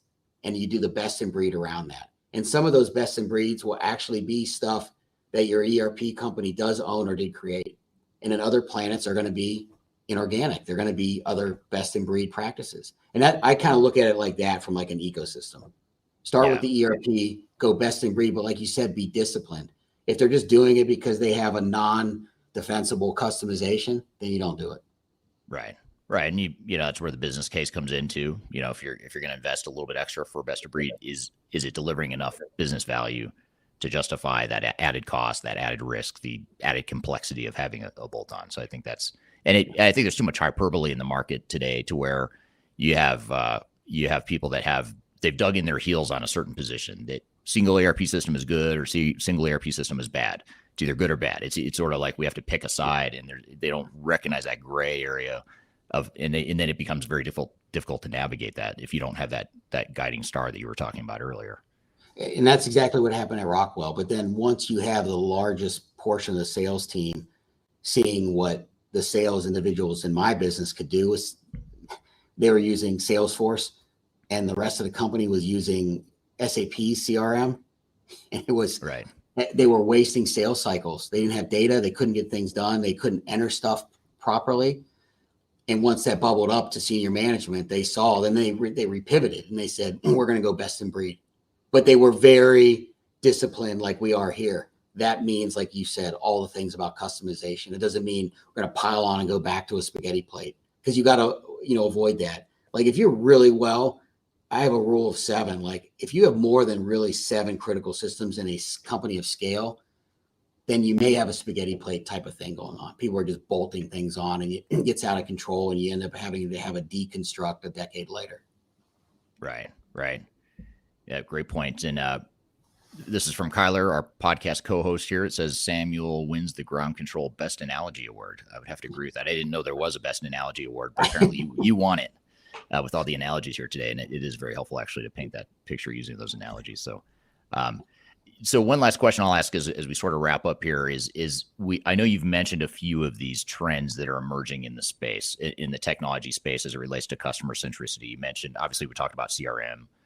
We talked about product configuration. We talked about predictive analytics. Are there any other technologies or trends to be aware of, or that should be really top of mind as it relates to the whole customer-centric digital strategy concept we're talking about here today? I mean, there's stuff that could be way forward leading, but we're keeping the discipline of what matters to us. It centers around the blocking and tackling. Is we keep thinking about our cloud operations. And then what does cloud operations mean? And then is that scalable, sustainable with our customer needs? And then that's what gets into, we are hyper-focused on how we think about the business intelligence and the predictive analytics and what AI is going to mean to that. But it gets back to not take our eye off the ball, Eric. We are hyper-focused on what is data and what does data mean.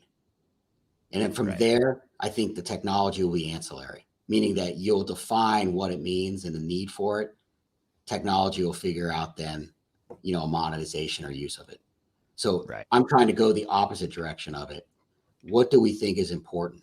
Well, obviously, being there for our customers every day is important, and it can scale and sustain is important. But within that, I go the different direction. I look at data is so important.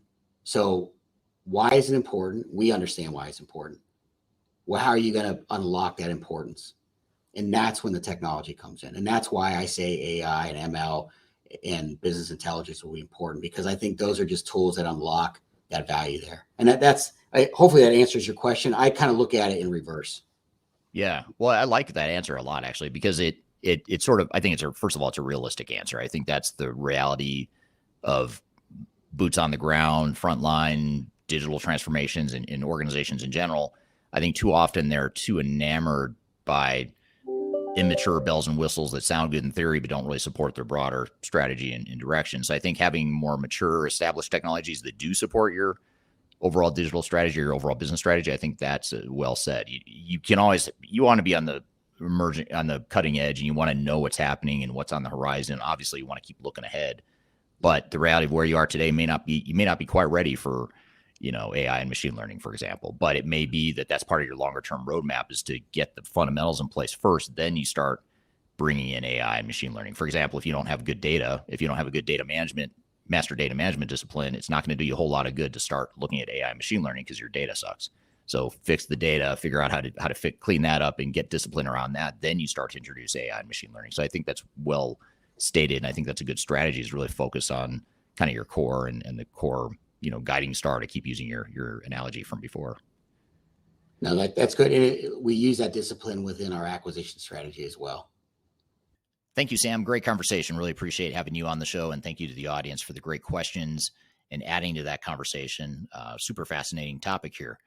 In fact, we're going to debrief and touch on a few of these things and build on a few of these topics that we covered here with Sam in just a moment. But first, we're going to take a quick break. You're listening to Transformation Ground Control.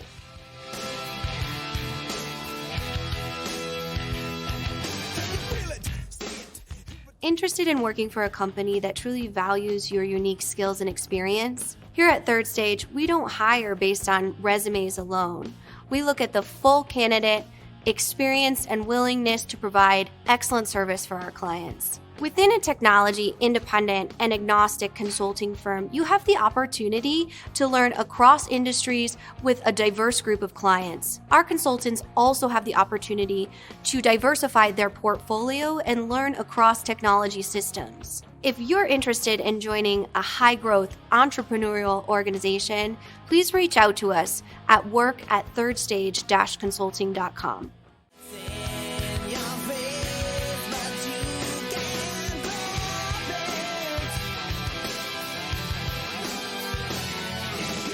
Hello, welcome back to Transformation Ground Control, episode number 109.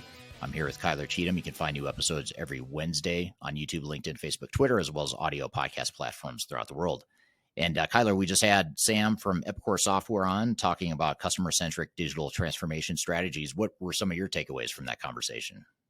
Well, great conversation, and definitely a great viewpoint. I always like when we talk about CFOs, because I think a lot of times people don't realize that CFOs are often the decision maker in the digital transformation realm, just because it's obviously a huge undertaking and investment for the organization. So I think it's great to hear that from a perspective of what that looks like, and those really dollars and cents to focus on customer experience and revenue.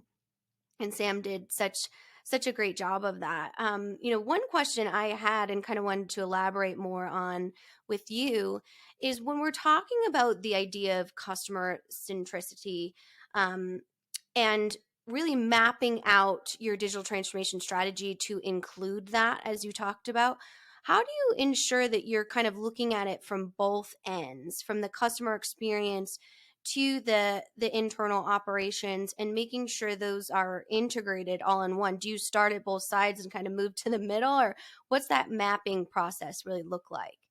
Well, a couple things. One is the end-to-end business process mapping should include both. It should include the beginning of the cycle, when a customer or potential customer first reaches out to your organization and they become a prospect within your sales pipeline. And then certainly as they become a customer, as they place an order, you produce the order, you deliver your good or service to them, you collect cash, you do everything behind the scenes to make that happen. That entire end-to-end process should ideally capture both. But the other thing you can do to really make sure you don't lose focus or lose sight of what it is you're trying to accomplish is make sure you have KPIs or performance measures identified on how you're going to measure these different business processes. And maybe you already do as an organization, in which case that's great. You can use that as a starting point. But if you don't have clearly established KPIs and performance measures and expected business benefits that you expect to get out of the transformation, I typically highly encourage organizations to do that, because that's going to give you a lot of direction and a lot of focus during your transformation, because these big software solutions that are out there in the marketplace have so much stuff that it's honestly overwhelming. It's overwhelming to most organizations. It's way more than most organizations can consume.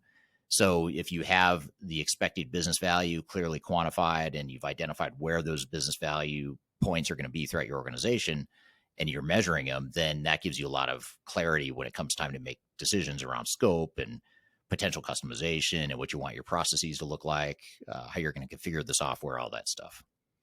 That's really interesting. And I think it's, so important and often a piece in which is not really talked about in understanding, the front end of the business or how you can really optimize that, specifically in places like demos or anything like that. Well, when Sam was talking, I thought it was super refreshing how he kind of talked about Epicor. We really know who we are, that SMB type of tier 2 business. Do you think that's really kind of the future of where the software industry is going, that we will see kind of this emergent of very stronger 2-tier systems in which will really field a marketplace that has been more underserved by ERP systems? Yeah, I do. And I think that technology continues to change very quickly. So that's one thing that supports what you're saying, which is software is changing. There's a lot of advancements that come with that. And the barriers to entry have gone down over the years to where starting a software company isn't nearly as expensive or difficult as it used to be 10, 20, 30 years ago. So you combine those two things with the third variable, which is that the big software vendors in some cases have almost become too big to be able to adequately respond to changes in all these different industries and functional verticals that they operate in, that just leaves openings and vulnerabilities that smaller and younger and more nimble software vendors can go attack. And I think that's just a cycle that you'll always see in the industry. This is nothing new. It's been happening for decades, but I think it's just accelerating a bit. This trend is accelerating now because of some of the trends that I just mentioned.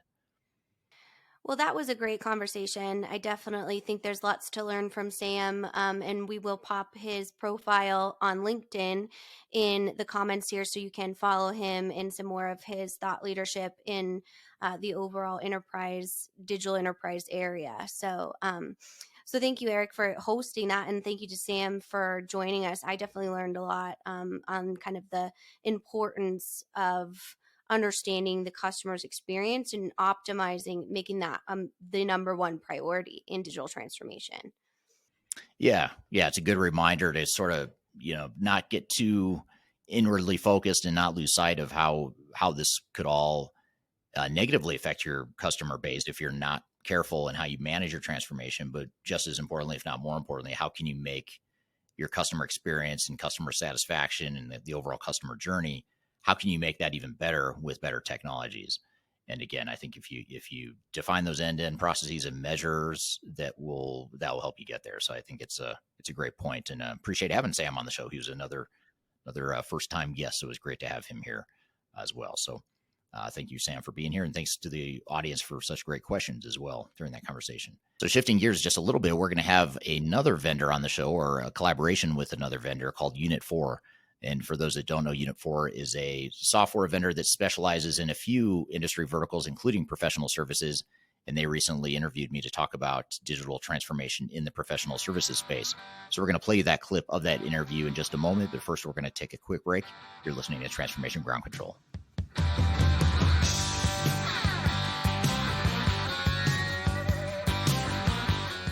Are you looking to stay ahead of the curve in the ever-changing landscape of digital transformation? Then you need our newly released 2023 Digital Transformation Report. This comprehensive report covers the latest trends, technologies, and strategies to ensure your digital transformation is optimized for success. The 2023 Digital Transformation Report is packed full of proven methodologies and insights from experts in the independent digital transformation field. You'll also receive practical insights on how to implement digital transformation strategies within your unique organization. This free report is available for download on our website at thirdstage-consulting.com under our Thought Leadership section. Bad to the bone, bad to the bone, bad Hello, welcome back to Transformation Ground Control, episode number 109. My name is Eric Kimberling here with Kyler Cheatham.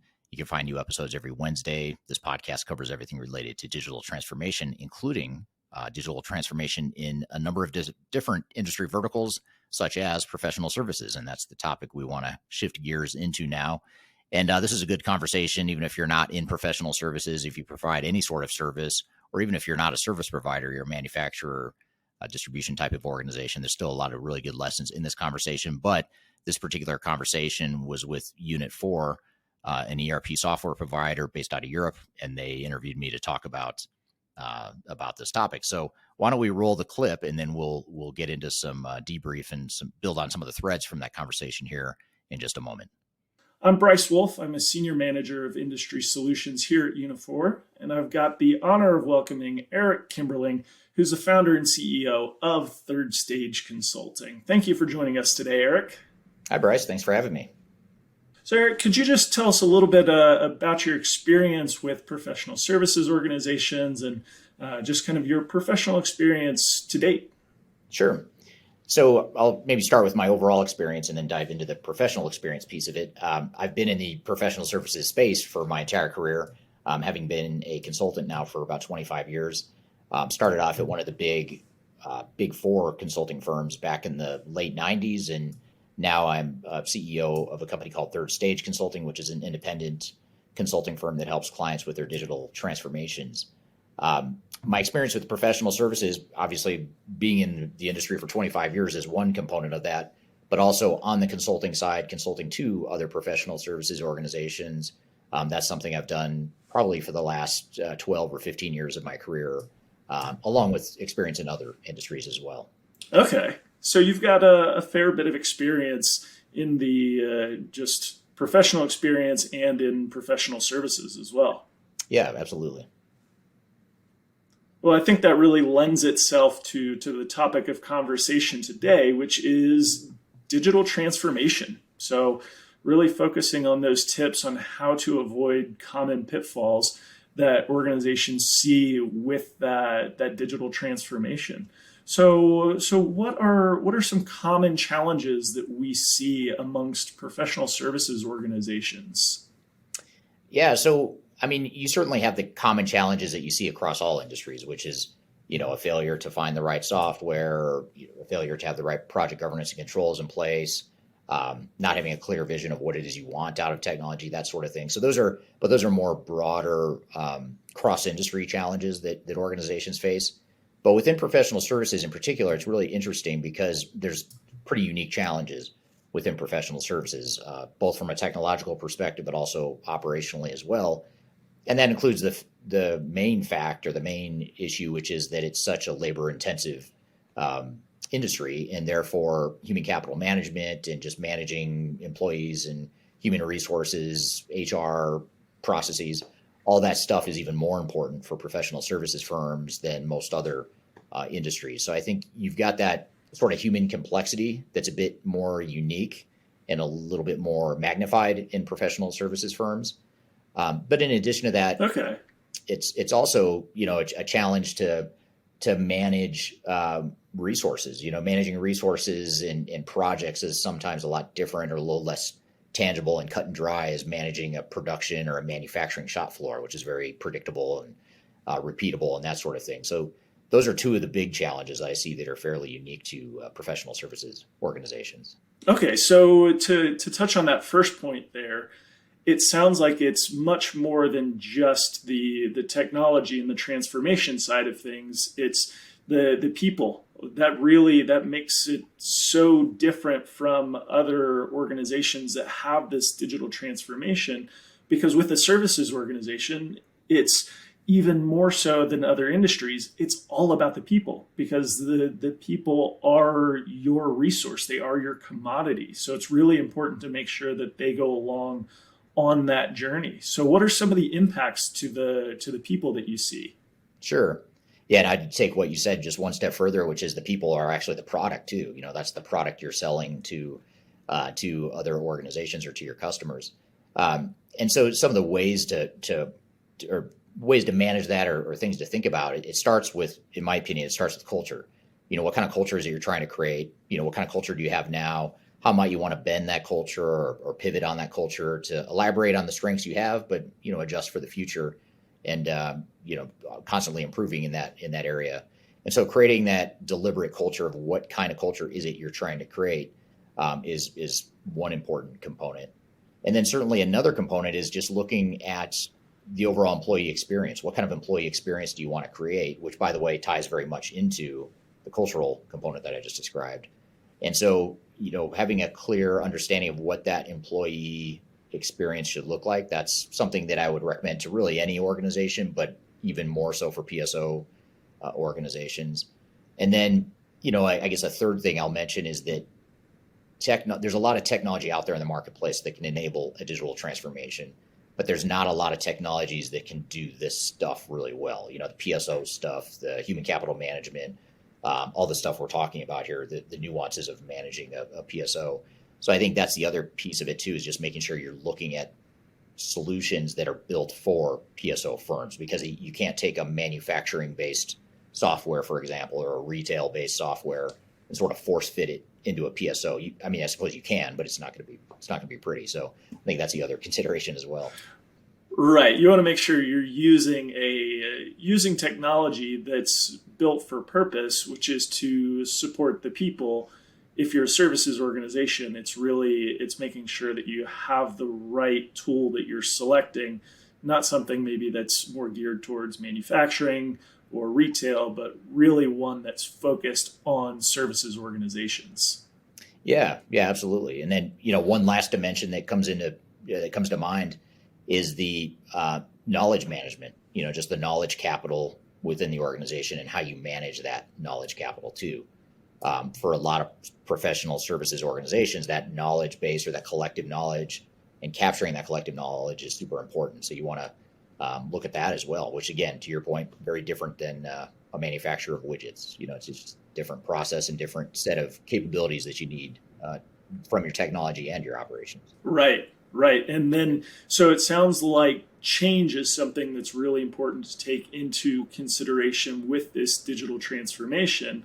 So when you come in and you have these customers that you're working with, as you're doing this analysis, what are some of the things that you look at with regards to the change for the organization, for the people?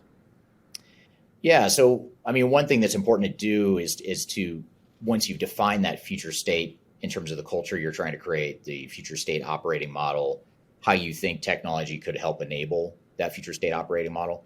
Once you've defined that future state, then you really want to look at, well, what is that impact to the organization? And more specifically, what is the impact to individual work groups and locations and even just individuals in general? What are the nuanced impacts that this transformation is going to have on your people? And again, this is all stuff that I'd say to other industry practitioners as well, but this is even more important in PSO organizations, because the change management, the human component, is going to be even more important, because again, it's sort of a double whammy. If you don't manage the human side well, that's a problem with, say, a manufacturer or retailer, but it's an even bigger problem with PSOs, because not only is it an employee, just like every organization have, but again, it's your product. So if you have a negative impact on your product and you don't manage that human component, the stress and the morale impact of humans within a PSO organization is felt a lot more, not only internally, but more importantly, and perhaps more in a more risky way, it's felt by customers as well. So that's why that human piece is so important, and getting that change management piece is right. But it all starts with identifying that gap, the gap between where you are today, what the future state's going to look like, and how it affects individuals within the organization. And so how do you do that? How do you help bridge that gap for what an organization's doing today versus what they'll be doing tomorrow? What are some things that you look at for helping to design that future state to help the organization run efficiently through this digital transformation that they're doing? Yeah, that's a good question. And I guess I'll start off by contrasting to what you shouldn't do. And unfortunately, a lot of organizations do what you shouldn't do, which is you sort of lead with technology. You say, let's put technology in place. That's going to determine what our future state looks like. We'll train people on how to use the technology, and they'll learn to adopt it, and everything will be fine. But the reality is that's backwards. You should be starting with the business needs and defining what that future state is, defining what the impacts are. Then you leverage technology to help you get there. And it sounds like a subtle shift or a nuanced way of just slicing hairs, but it's really important. If you do that backwards, you're not going to get to that change impact. You're not going to have that focus and that understanding of what the impact of the organization and to your people are. So that's what comes to mind, is just making sure you start with that change assessment, but then going a step further, once you understand current state versus future state, what the impacts are to people, then you want to develop a change strategy and plan that addresses what those impacts are. So in other words, it's not going to be, or it shouldn't be, a one-size-fits-all change management plan that would use for any PSO. You want it to be unique to what it is you're trying to accomplish and what the impacts are between current state and future state.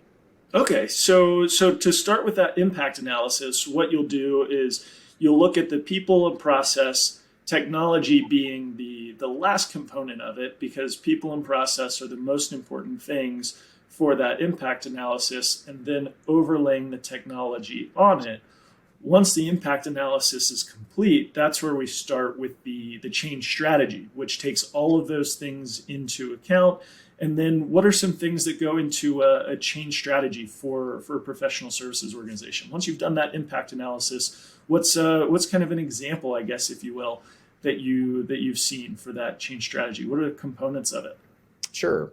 Well, first, in maybe taking the change impact a step further, is to define what the future organizational design is going to be. So defining how roles and responsibilities are going to look, and doing more of that org design piece of it. And certainly, to the extent that people's processes and their technologies and tool sets are going to change, how does that affect, and what does that role and responsibility look for different positions in the organization? But once you've done that, then you get into a lot more change impact discussions, ongoing communications, using change agents to help communicate what some of the changes are, and to elicit two-way communication. There's a lot of different tactics that can be used. I think the key, though, is to look well beyond the box, I guess you'd say, or the traditional way of thinking about change management, which is training and communications. Training and communications is very important, don't get me wrong, but that's only a tiny piece of change management. It's all the upfront stuff. It's all the stuff that happens leading up to the training or the end user training before go live. That's the stuff that's most important, because the way I'd like to view change management is you should be able to manage the change effectively to where by the time you get to end user training, it's sort of a non-event and there's no real surprises. It's just more of a confirmation of, I already know that my job's changing. I know what my new processes are. Now I just need to understand exactly how this technology is going to work to fit within it. Too often, organizations find that at go live or at pre-go live training, you get a lot of freak out moments. And what I mean by freak out moments, which is a very technical term, by the way, is you get you get people that are surprised. They're hearing for the first time that their job is going to massively change, or that you're going to take away that spreadsheet that they used to manage their whole job for the last 20 years.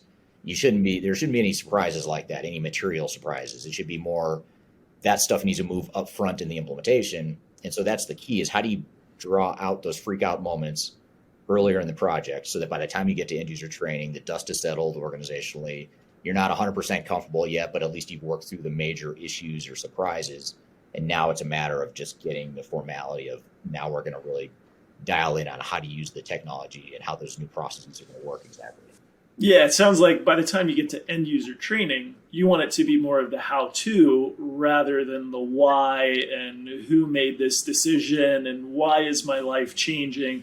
And you've got people that, as you said, they have the freak out moments. Right. So something that you said, one of the things that you had mentioned when you were talking about the overall change management piece is something that I find really interesting. What is a change agent? Sure. So a change agent is really another word, or it's oftentimes used interchangeably with super user, or oftentimes it's sort of a blended role where, super user is someone that would be a representative from one department or one location or some hybrid of both, that is sort of the business person that understands the technology in the future state really well. And it's sort of a support role of, that's the person that's going to that I can go to for help, or that's going to give me the information I need. That's more, a lot of times people think a super user is more post-implementation, but those same people oftentimes are the change agents, which is they're the ones that'll go back to their teams and help communicate what some of these changes are. They'll help elicit their feedback from the team in terms of what their concerns are, what their fears are, what their freakouts are, all that stuff. You want to get that out from using the change agents. It's a great way to do it. So it's a structured way to make sure that while we're all over here in our war room doing all the project-based stuff day to day, that we're involving people from the business that are actually living the reality of operations while we're over here in the war room for the project, trying to get the project done. They're the people on the front lines that are working with the other people on the front lines to make sure they're understanding what the changes are, that we're getting feedback, and really using them as sort of a conduit between the project team or the core team and the frontline people that are going to be affected by the project. Interesting. So a change agent would then be more than just a super user. It's going to be more than someone that is just technically savvy, if you will. They adopt new tools quickly, because that's traditionally what I think of as a super user. But it sounds like this change agent needs to be more than that. Needs to be able to be an advocate for change within the business process, to be a good listener, to listen to their teammates, to be able to hear that feedback, and then be able to speak up and take that back to the team that's designing the new process, the new tools, with everything that comes through. So it sounds like it's more than just somebody who's very technical. Absolutely. It's more important that they have a solid understanding of the business the way it is today and the business the way it's going to be in the future. And so that's what makes the role so hard, is because a lot of times when you have highly tenured people that really understand the business, it's harder for them to change, or it's harder for them to think outside the box of what could be. And so it's really hard to find that skill set, but you have to find someone who understands the business, has been around for long enough to know kind of where the bones are buried and all that good stuff, but not so entrenched in the current state that they can't think about what the way things could be, and they can't help people connect the dots between the two. So it's a pretty unique skill set. It is hard to find, but I'd say it very much is a business focused role. I'd say 80-20, business versus 20% technically focused. And on the technical side is not so much technical support. It's more just understanding, here's how the technology works. This is the workflow. Here's how we do our processes in the technology. So they're not necessarily like IT support. It's a different sort of more of a functional technology role. Yeah, so then it's more this change agent in the change management view with this super user is somebody who has a good understanding of the business process, of the way it is, of the way it will be, can communicate why we're doing it this way, more so than somebody who's super tech savvy, because that's technical support, and that's not necessarily this role that we're talking about. This change agent, so something I kind of picked up on as you were talking about is there's a lot of resistance to change as we have our current state, and then we have that transition to the future state, everything that we've done for it. So this change agent, it sounds like, is somebody that helps with that resistance. So in my experience, there's generally a lot of resistance as we move to a new process, to a new technology. So how do you manage that resistance? What does a change agent have to do with it? And then what are some other things, some other strategies that you have with managing that resistance to the change? Well, it's a great question. The first thing that we typically do and recommend to our clients is to measure where the pockets of resistance might come from. And the key here is that you can't wait until you see the resistance. I mean, most organizations won't do anything about the resistance until they see it. They see that someone is pushing back, or a certain part of the company is not on board with this project or with the changes that are coming downstream. And by then it's I don't want to say it's too late, but it's a lot harder to address it when you've gotten to that point, because the resistance has generated enough energy and momentum that it's a lot harder to push back on it by that point. So the key is to really, how do you measure it? Yeah, that's how do you measure potential future resistance to change that may or may not come? Well, you measure things that are likely to cause resistance. So I'll give you an example. One example would be let's just say it's an organization that maybe a lot of people listening can relate to this within their organizations, but let's just say your organization is one that self assesses itself, or if you ask someone within the organization, they'll say that we're a very siloed organization. We don't communicate well across departments. Let's just say that's sort of a finding. I've never seen that. I've never seen that before, Eric. I'm sure none of your customers have. No, yeah. But a lot of times what you do is, we'll start off by doing an organizational readiness assessment, which is an online survey meant to ask a bunch of questions around communication, leadership, collaboration, innovation, just sort of questions that are unpacking who is this organization and what's the culture right now. And so you're trying to quantify something that's very subjective. So, and that's intentional. We want to quantify it so we can see how it compares to other organizations and how different departments and different parts of the organization compare within itself. But once we do that, then you start to, back to the example, you might uncover during that survey and assessment, you might find that there's a pretty strong perception within the company that there is a lack of communication, lack of collaboration. On the surface, you think, well, that's why we need to put in new technology, and that's why we're going through this project. So what's the big deal? Well, it is a big deal because that now you're forcing pretty significantly and pretty quickly, relatively quickly, you're forcing a level of collaboration and end-to-end business processes and integrated workflows, integrated systems that is going to force that collaboration. But that's different than where you are today. It very much is probably the direction you want to go, but you have to recognize that there is going to be resistance to that. It's just it's a bit of a cultural shock. And so you have to recognize that, yes, collaboration is better. Even if employees say that collaboration is a good thing, it's still a culture shock to change overnight what you've done for years or decades prior to this project. So that's the way you start to quantify, is you look at what kind of scores and ratings people are giving the organization itself. And you do this across a broad sample of a pretty large sample within the organization. So you're getting, a complete picture of the culture. And then you look at where those pockets of resistance might be. And that collaboration is a big one. Another cause of resistance oftentimes is there's a distrust of management or leadership. So if you're an organization that just doesn't trust management, or maybe the company has gone through some recent tough times and therefore there were some layoffs and people blame the executive leadership for that. You just have to recognize that's a source of resistance. There's going to be resistance that comes from that. And so you have to anticipate what that is and how you modify and tailor your change strategy and plan to address the fact that that's the source of resistance that you're likely to face. You just don't want to wait until people start to revolt or push back on the project later on as it goes. All right, we're playing you a clip of my conversation with Unit 4, talking about digital transformation in professional services. We still have a lot more to cover, so we're going to take a quick break and we'll come back to the conversation. You're listening to Transformation Ground Control.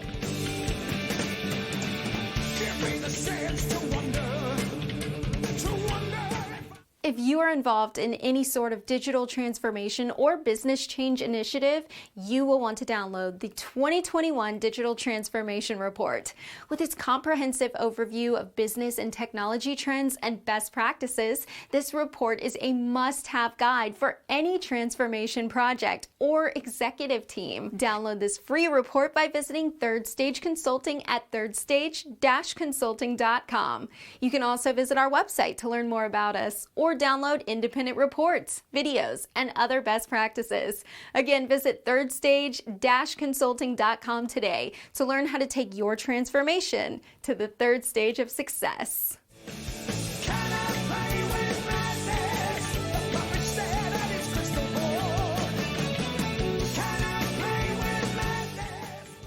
Hello, welcome back to Transformation Ground Control, episode number 109, and we're here playing you a clip of a conversation I had with Unit 4, the software provider, talking about digital transformation in professional services. Let's get back to the conversation.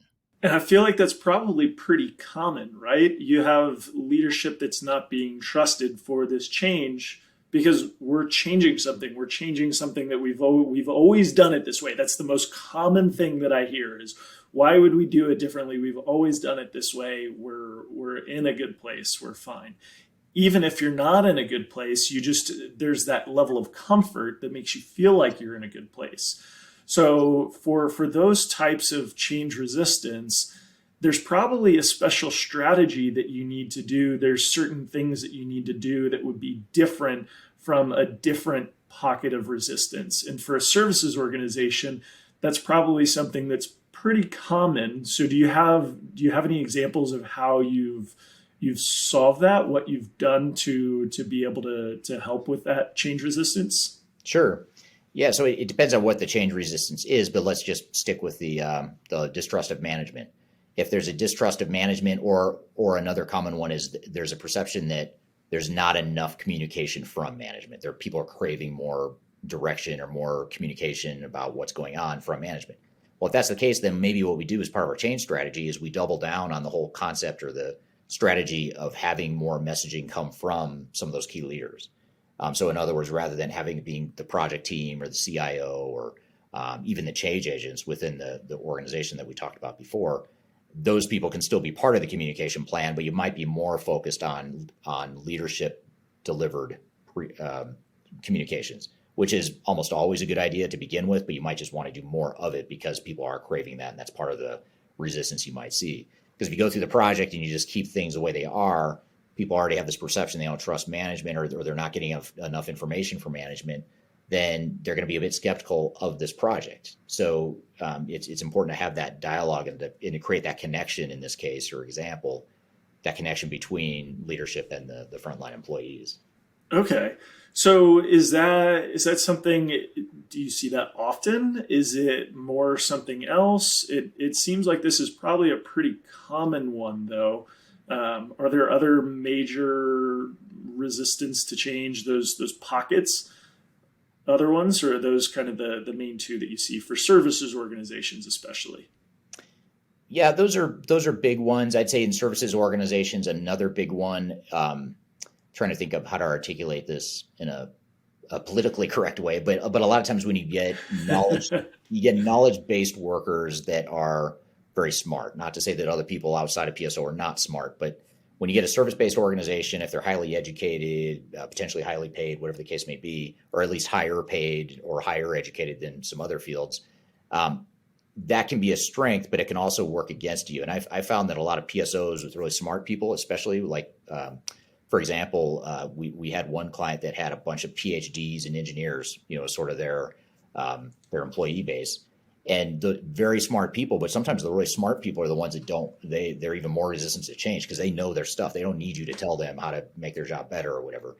So I think that's sort of a unique nuance within PSO. But even, another one is, aside from whether, someone's a PhD or has no college degree or whatever their education is, setting that aside, another common one is very common in PSO organizations and even other industries as well, is this dynamic of ownership and heroics. So in other words, you as the organization, or you as my boss, Bryce, you value me because I can get stuff done. I can power through these broken systems and broken processes. I've created this really cool spreadsheet that helps manage and track all this stuff. And the minute you put in a new system that automates some of that, that's a threat to me. Now suddenly I don't feel as worthy or as value add to the organization. And by the way, what does that mean to my job if you take away my spreadsheet and suddenly you don't need me to be a hero? You've got a repeatable, predictable process now and a technology tool that does a lot of what I used to do. So now suddenly, where's my value? Yeah. So you've got to create that value. So what is my value going forward? It's going to look different. I'm not going to be managing the spreadsheet that I have managed for 20 years. Maybe that's not my value anymore, but I've got some other value. But I need to know what that is, and someone needs to define that first. And that's a really important nuance, especially in PSO organizations. It's really important, but oftentimes gets overlooked. Okay. So just to kind of summarize everything that we just talked about there, it starts with the people, the process, and then the technology. So right. That's kind of that might be the order. People, process, might be process, people, but certainly the technology coming last. Sure. And we do that impact analysis, the impact plan, and then the change strategy, everything that we have that's bringing together to focus on the people, process, and technology. And then, so that really that is our change management plan with everything that goes into it. Are there any other pieces that really follow it up? I think the next step after that, once you have a sense of what you want your high level future state processes and people to look like, is then you think, okay, now what technology options are out there that fit that model that I'm trying to pursue? It needs to fit my industry, like we talked about. It needs to be a PSO centric type of technology that was built for PSO organizations or has strong capabilities that PSO organizations need. So you identify the needs, and then you start to identify what are those sort of short list of options that meet those needs. And so then you sort of shift into the evaluation process. What kind of technology out there is going to be best for us? How do we compare it? And then how do we ultimately find that solution that's best for us and best for our industry, but also best for our specific needs within that industry? Okay. So yeah, that technology comes last. Once you have that future state, you make sure that you're buying something that's fit for purpose for a professional services organization. You would want something that is built for and tailored to a professional services firm. Right. So that all makes sense to me. That's change management is such an interesting and challenging topic. Do you have any other, kind of a quick example of that light bulb moment? Because that's what it comes down to, right? You've got the people, you've got the process, you've got the technology. What's something that stands out to you for that light bulb moment of what we've done is great, where we're going is fantastic, we have the right tool in place for it? Yeah, that's a good question. I'd say the light bulb moment is more likely to come when not only do you find the right solution. Obviously, you need that solution that's fit for purpose, fits what your needs are. But what's even more important is then connecting the dots or sort of enabling the potential of that software or of that technology via actual adoption of the software and smooth business processes and added business value. I think a lot of what you just described as far as people and process first and then technology and going through a deliberate and effective process, you're not going to feel like you're having a light bulb moment because it's going to be sort of a natural progression, and it's not going to be easy, but you're going to get to that value, that place of value and ROI and all the stuff you're trying to accomplish with your project. I guess unfortunately, it's easier to see the negative light bulb or to see the light bulb shattering when you do it the other way. That's where you kind of project comes to a halt, and it's a lot more dramatic. So you don't want that opposite of the light bulb. But when the light bulb comes on, I don't know that you really feel it. It's just sort of like a natural progression. I don't know if that really answers your question or not. But yeah, smooth is fast, as they say. Smooth is fast. So it's all about having that smooth process throughout, and not necessarily having that aha moment, but really making sure there's no oh no moments along the way. And that is, in effect, our aha moment that we have. It is, yeah. It's a great way to put it. Okay. That's really cool. Eric, I appreciate your time. We've been talking so much about change management and digital transformation. What do you like to do for fun? You're in Colorado, right? Yep. So I am in Colorado in the United States. So I like anything outdoorsy. Would like to ski. I'm at the phase of life where I have two teenage boys that are heavily involved in school and sports in particular. So a lot of my time is consumed now with sports stuff. Prior to these teenage years, and hopefully after their teenage years, I have a strong interest in music and playing music in particular, but also just enjoying music. So I have a very musical, not background, but just a musical interest. So that's a big part of what I do. I love to read, so I'm kind of a nerdy that way, I guess you'd say. I love to read nonfiction stuff, and any chance I get, I'll do that as well. What's the last book that you read? I reread Crossing the Chasm from, I think it's Jeffrey Moore is the author. It's about innovation and how you get to widespread adoption of a product or service. So it's everything I read nonfiction for the most part is going to be business related. So I read a lot of business books, sometimes some stuff about technology too, but more business. Okay. That's cool. Awesome. Well, I guess what instrument? So music. So that's the last book you read, but what's your instrument of choice? Well, I started off I first learned guitar when I was 30, so I didn't learn until I was older.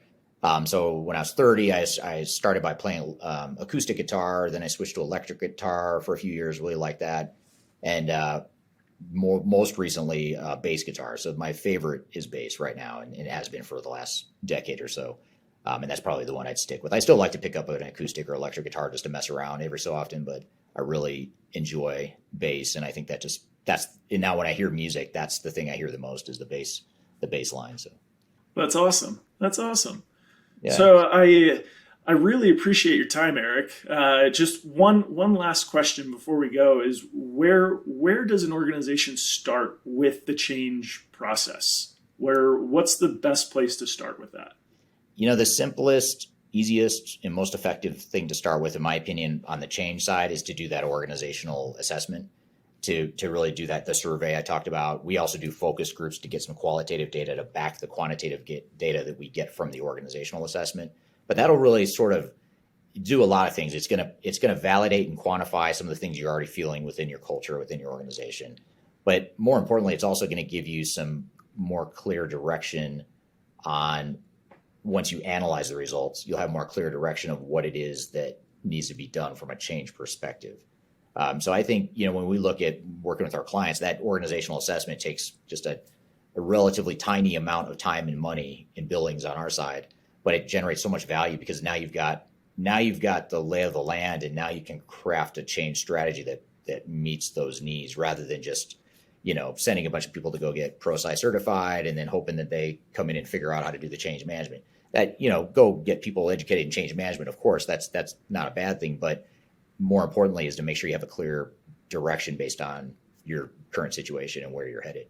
Yeah, and tailored to the individual organization, I'm sure, because it's not one size fits all. Even in the same industry, it's different for everybody. Yeah, that's very true.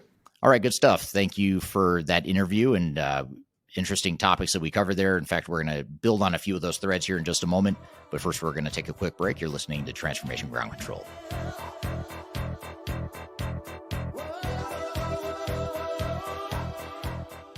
Are you looking to stay ahead of the curve in the ever-changing landscape of digital transformation? Then you need our newly released 2023 Digital Transformation Report. This comprehensive report covers the latest trends, technologies, and strategies to ensure your digital transformation is optimized for success. The 2023 Digital Transformation Report is packed full of proven methodologies and insights from experts in the independent digital transformation field. You'll also receive practical insights on how to implement digital transformation strategies within your unique organization. This free report is available for download on our website at thirdstage-consulting.com under our Thought Leadership section.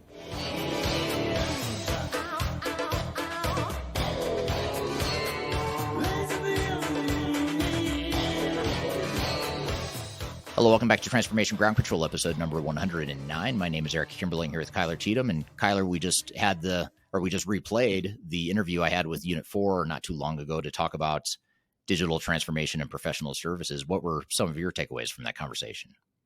Well, I didn't really know, and I had learned from you, which I always do, is that professional services, one of their nuances or key considerations when considering a new technology or an enterprise technology is really the people side. And it seems to be not only on the change management side, but also just understanding human capital management and the organization of professional services because of the infrastructure of their business. So that was something that I learned. I didn't realize that was so key to really understanding what that looked like from a system and organizational standpoint. Yeah, it's a great point and a good segue. I wish I would have thought of that sooner. I've thought of that myself. I could have segued a little bit cleaner from the conversation earlier in this podcast talking about customer focus or customer experience. But in this case, we're talking about employee experience, which is important for any organization, but especially a professional services firm, in which case the human capital is the product, that is the service you're selling and delivering to your customers. So it's a great point that any organization that's going through digital transformation not only should think about the customer journey, the customer experience, and the customer centric piece that we talked about earlier in this episode, but also the employee experience as well. And it was almost like that was an organizational change conversation, which we don't often get from when you do vendor speaking engagements. I think it's becoming more and more prevalent.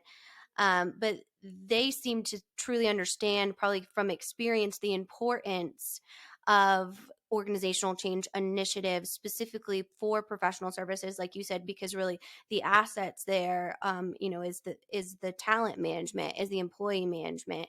And if you don't understand those nuances outside of the process and the technology, then it's going to be extremely difficult to implement it in that environment specifically.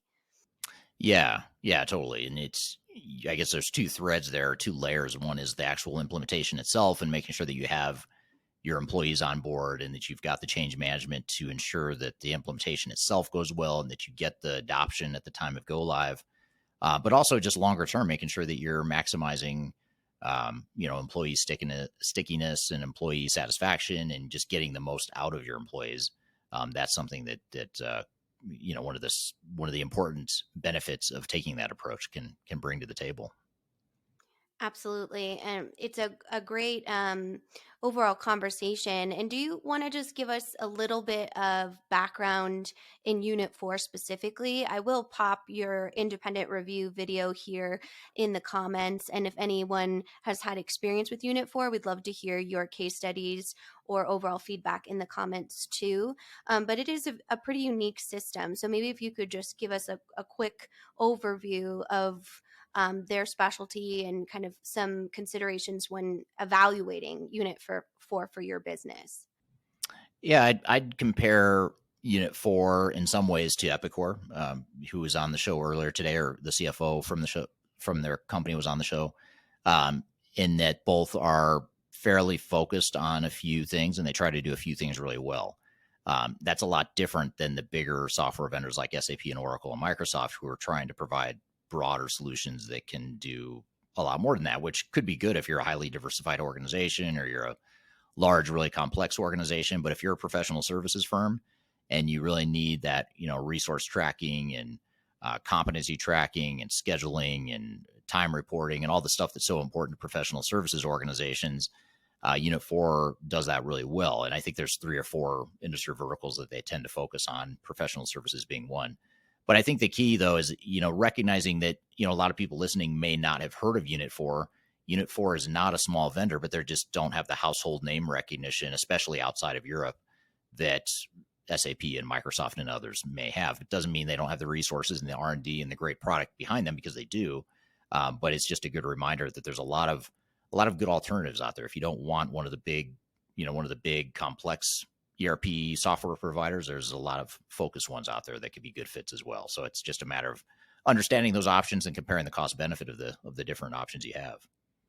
Excellent. Well, great interview, and definitely go out and check out Unit 4's podcast. And thank you to Bryce for all the great questions as well. And overall, we have a great relationship with Unit 4. You've done a few speaking engagements too. So if you want to know more about Unit 4, definitely visit our blog on our website, or also you can go search on our YouTube channel where we feature some of the additional pieces that we've done for their community as well.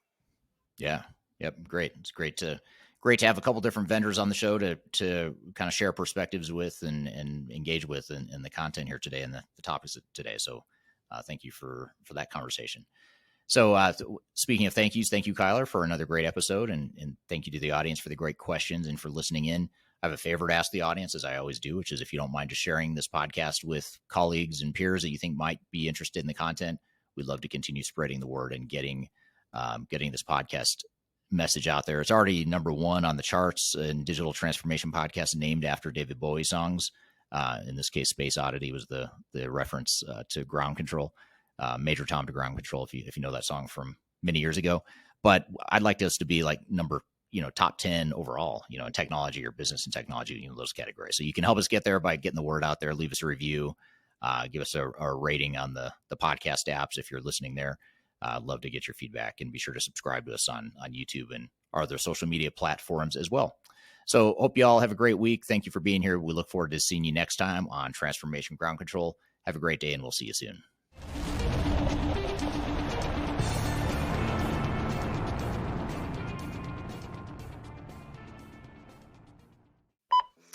I don't know if you can hear me, but you are frozen at the moment. Either that or I am frozen in the cloud and don't know. Focus. Do not disturb. Excellent. Okay, great. Thanks for the tip there. Sure. It only took me like a year and a half to figure that out on filming these podcasts.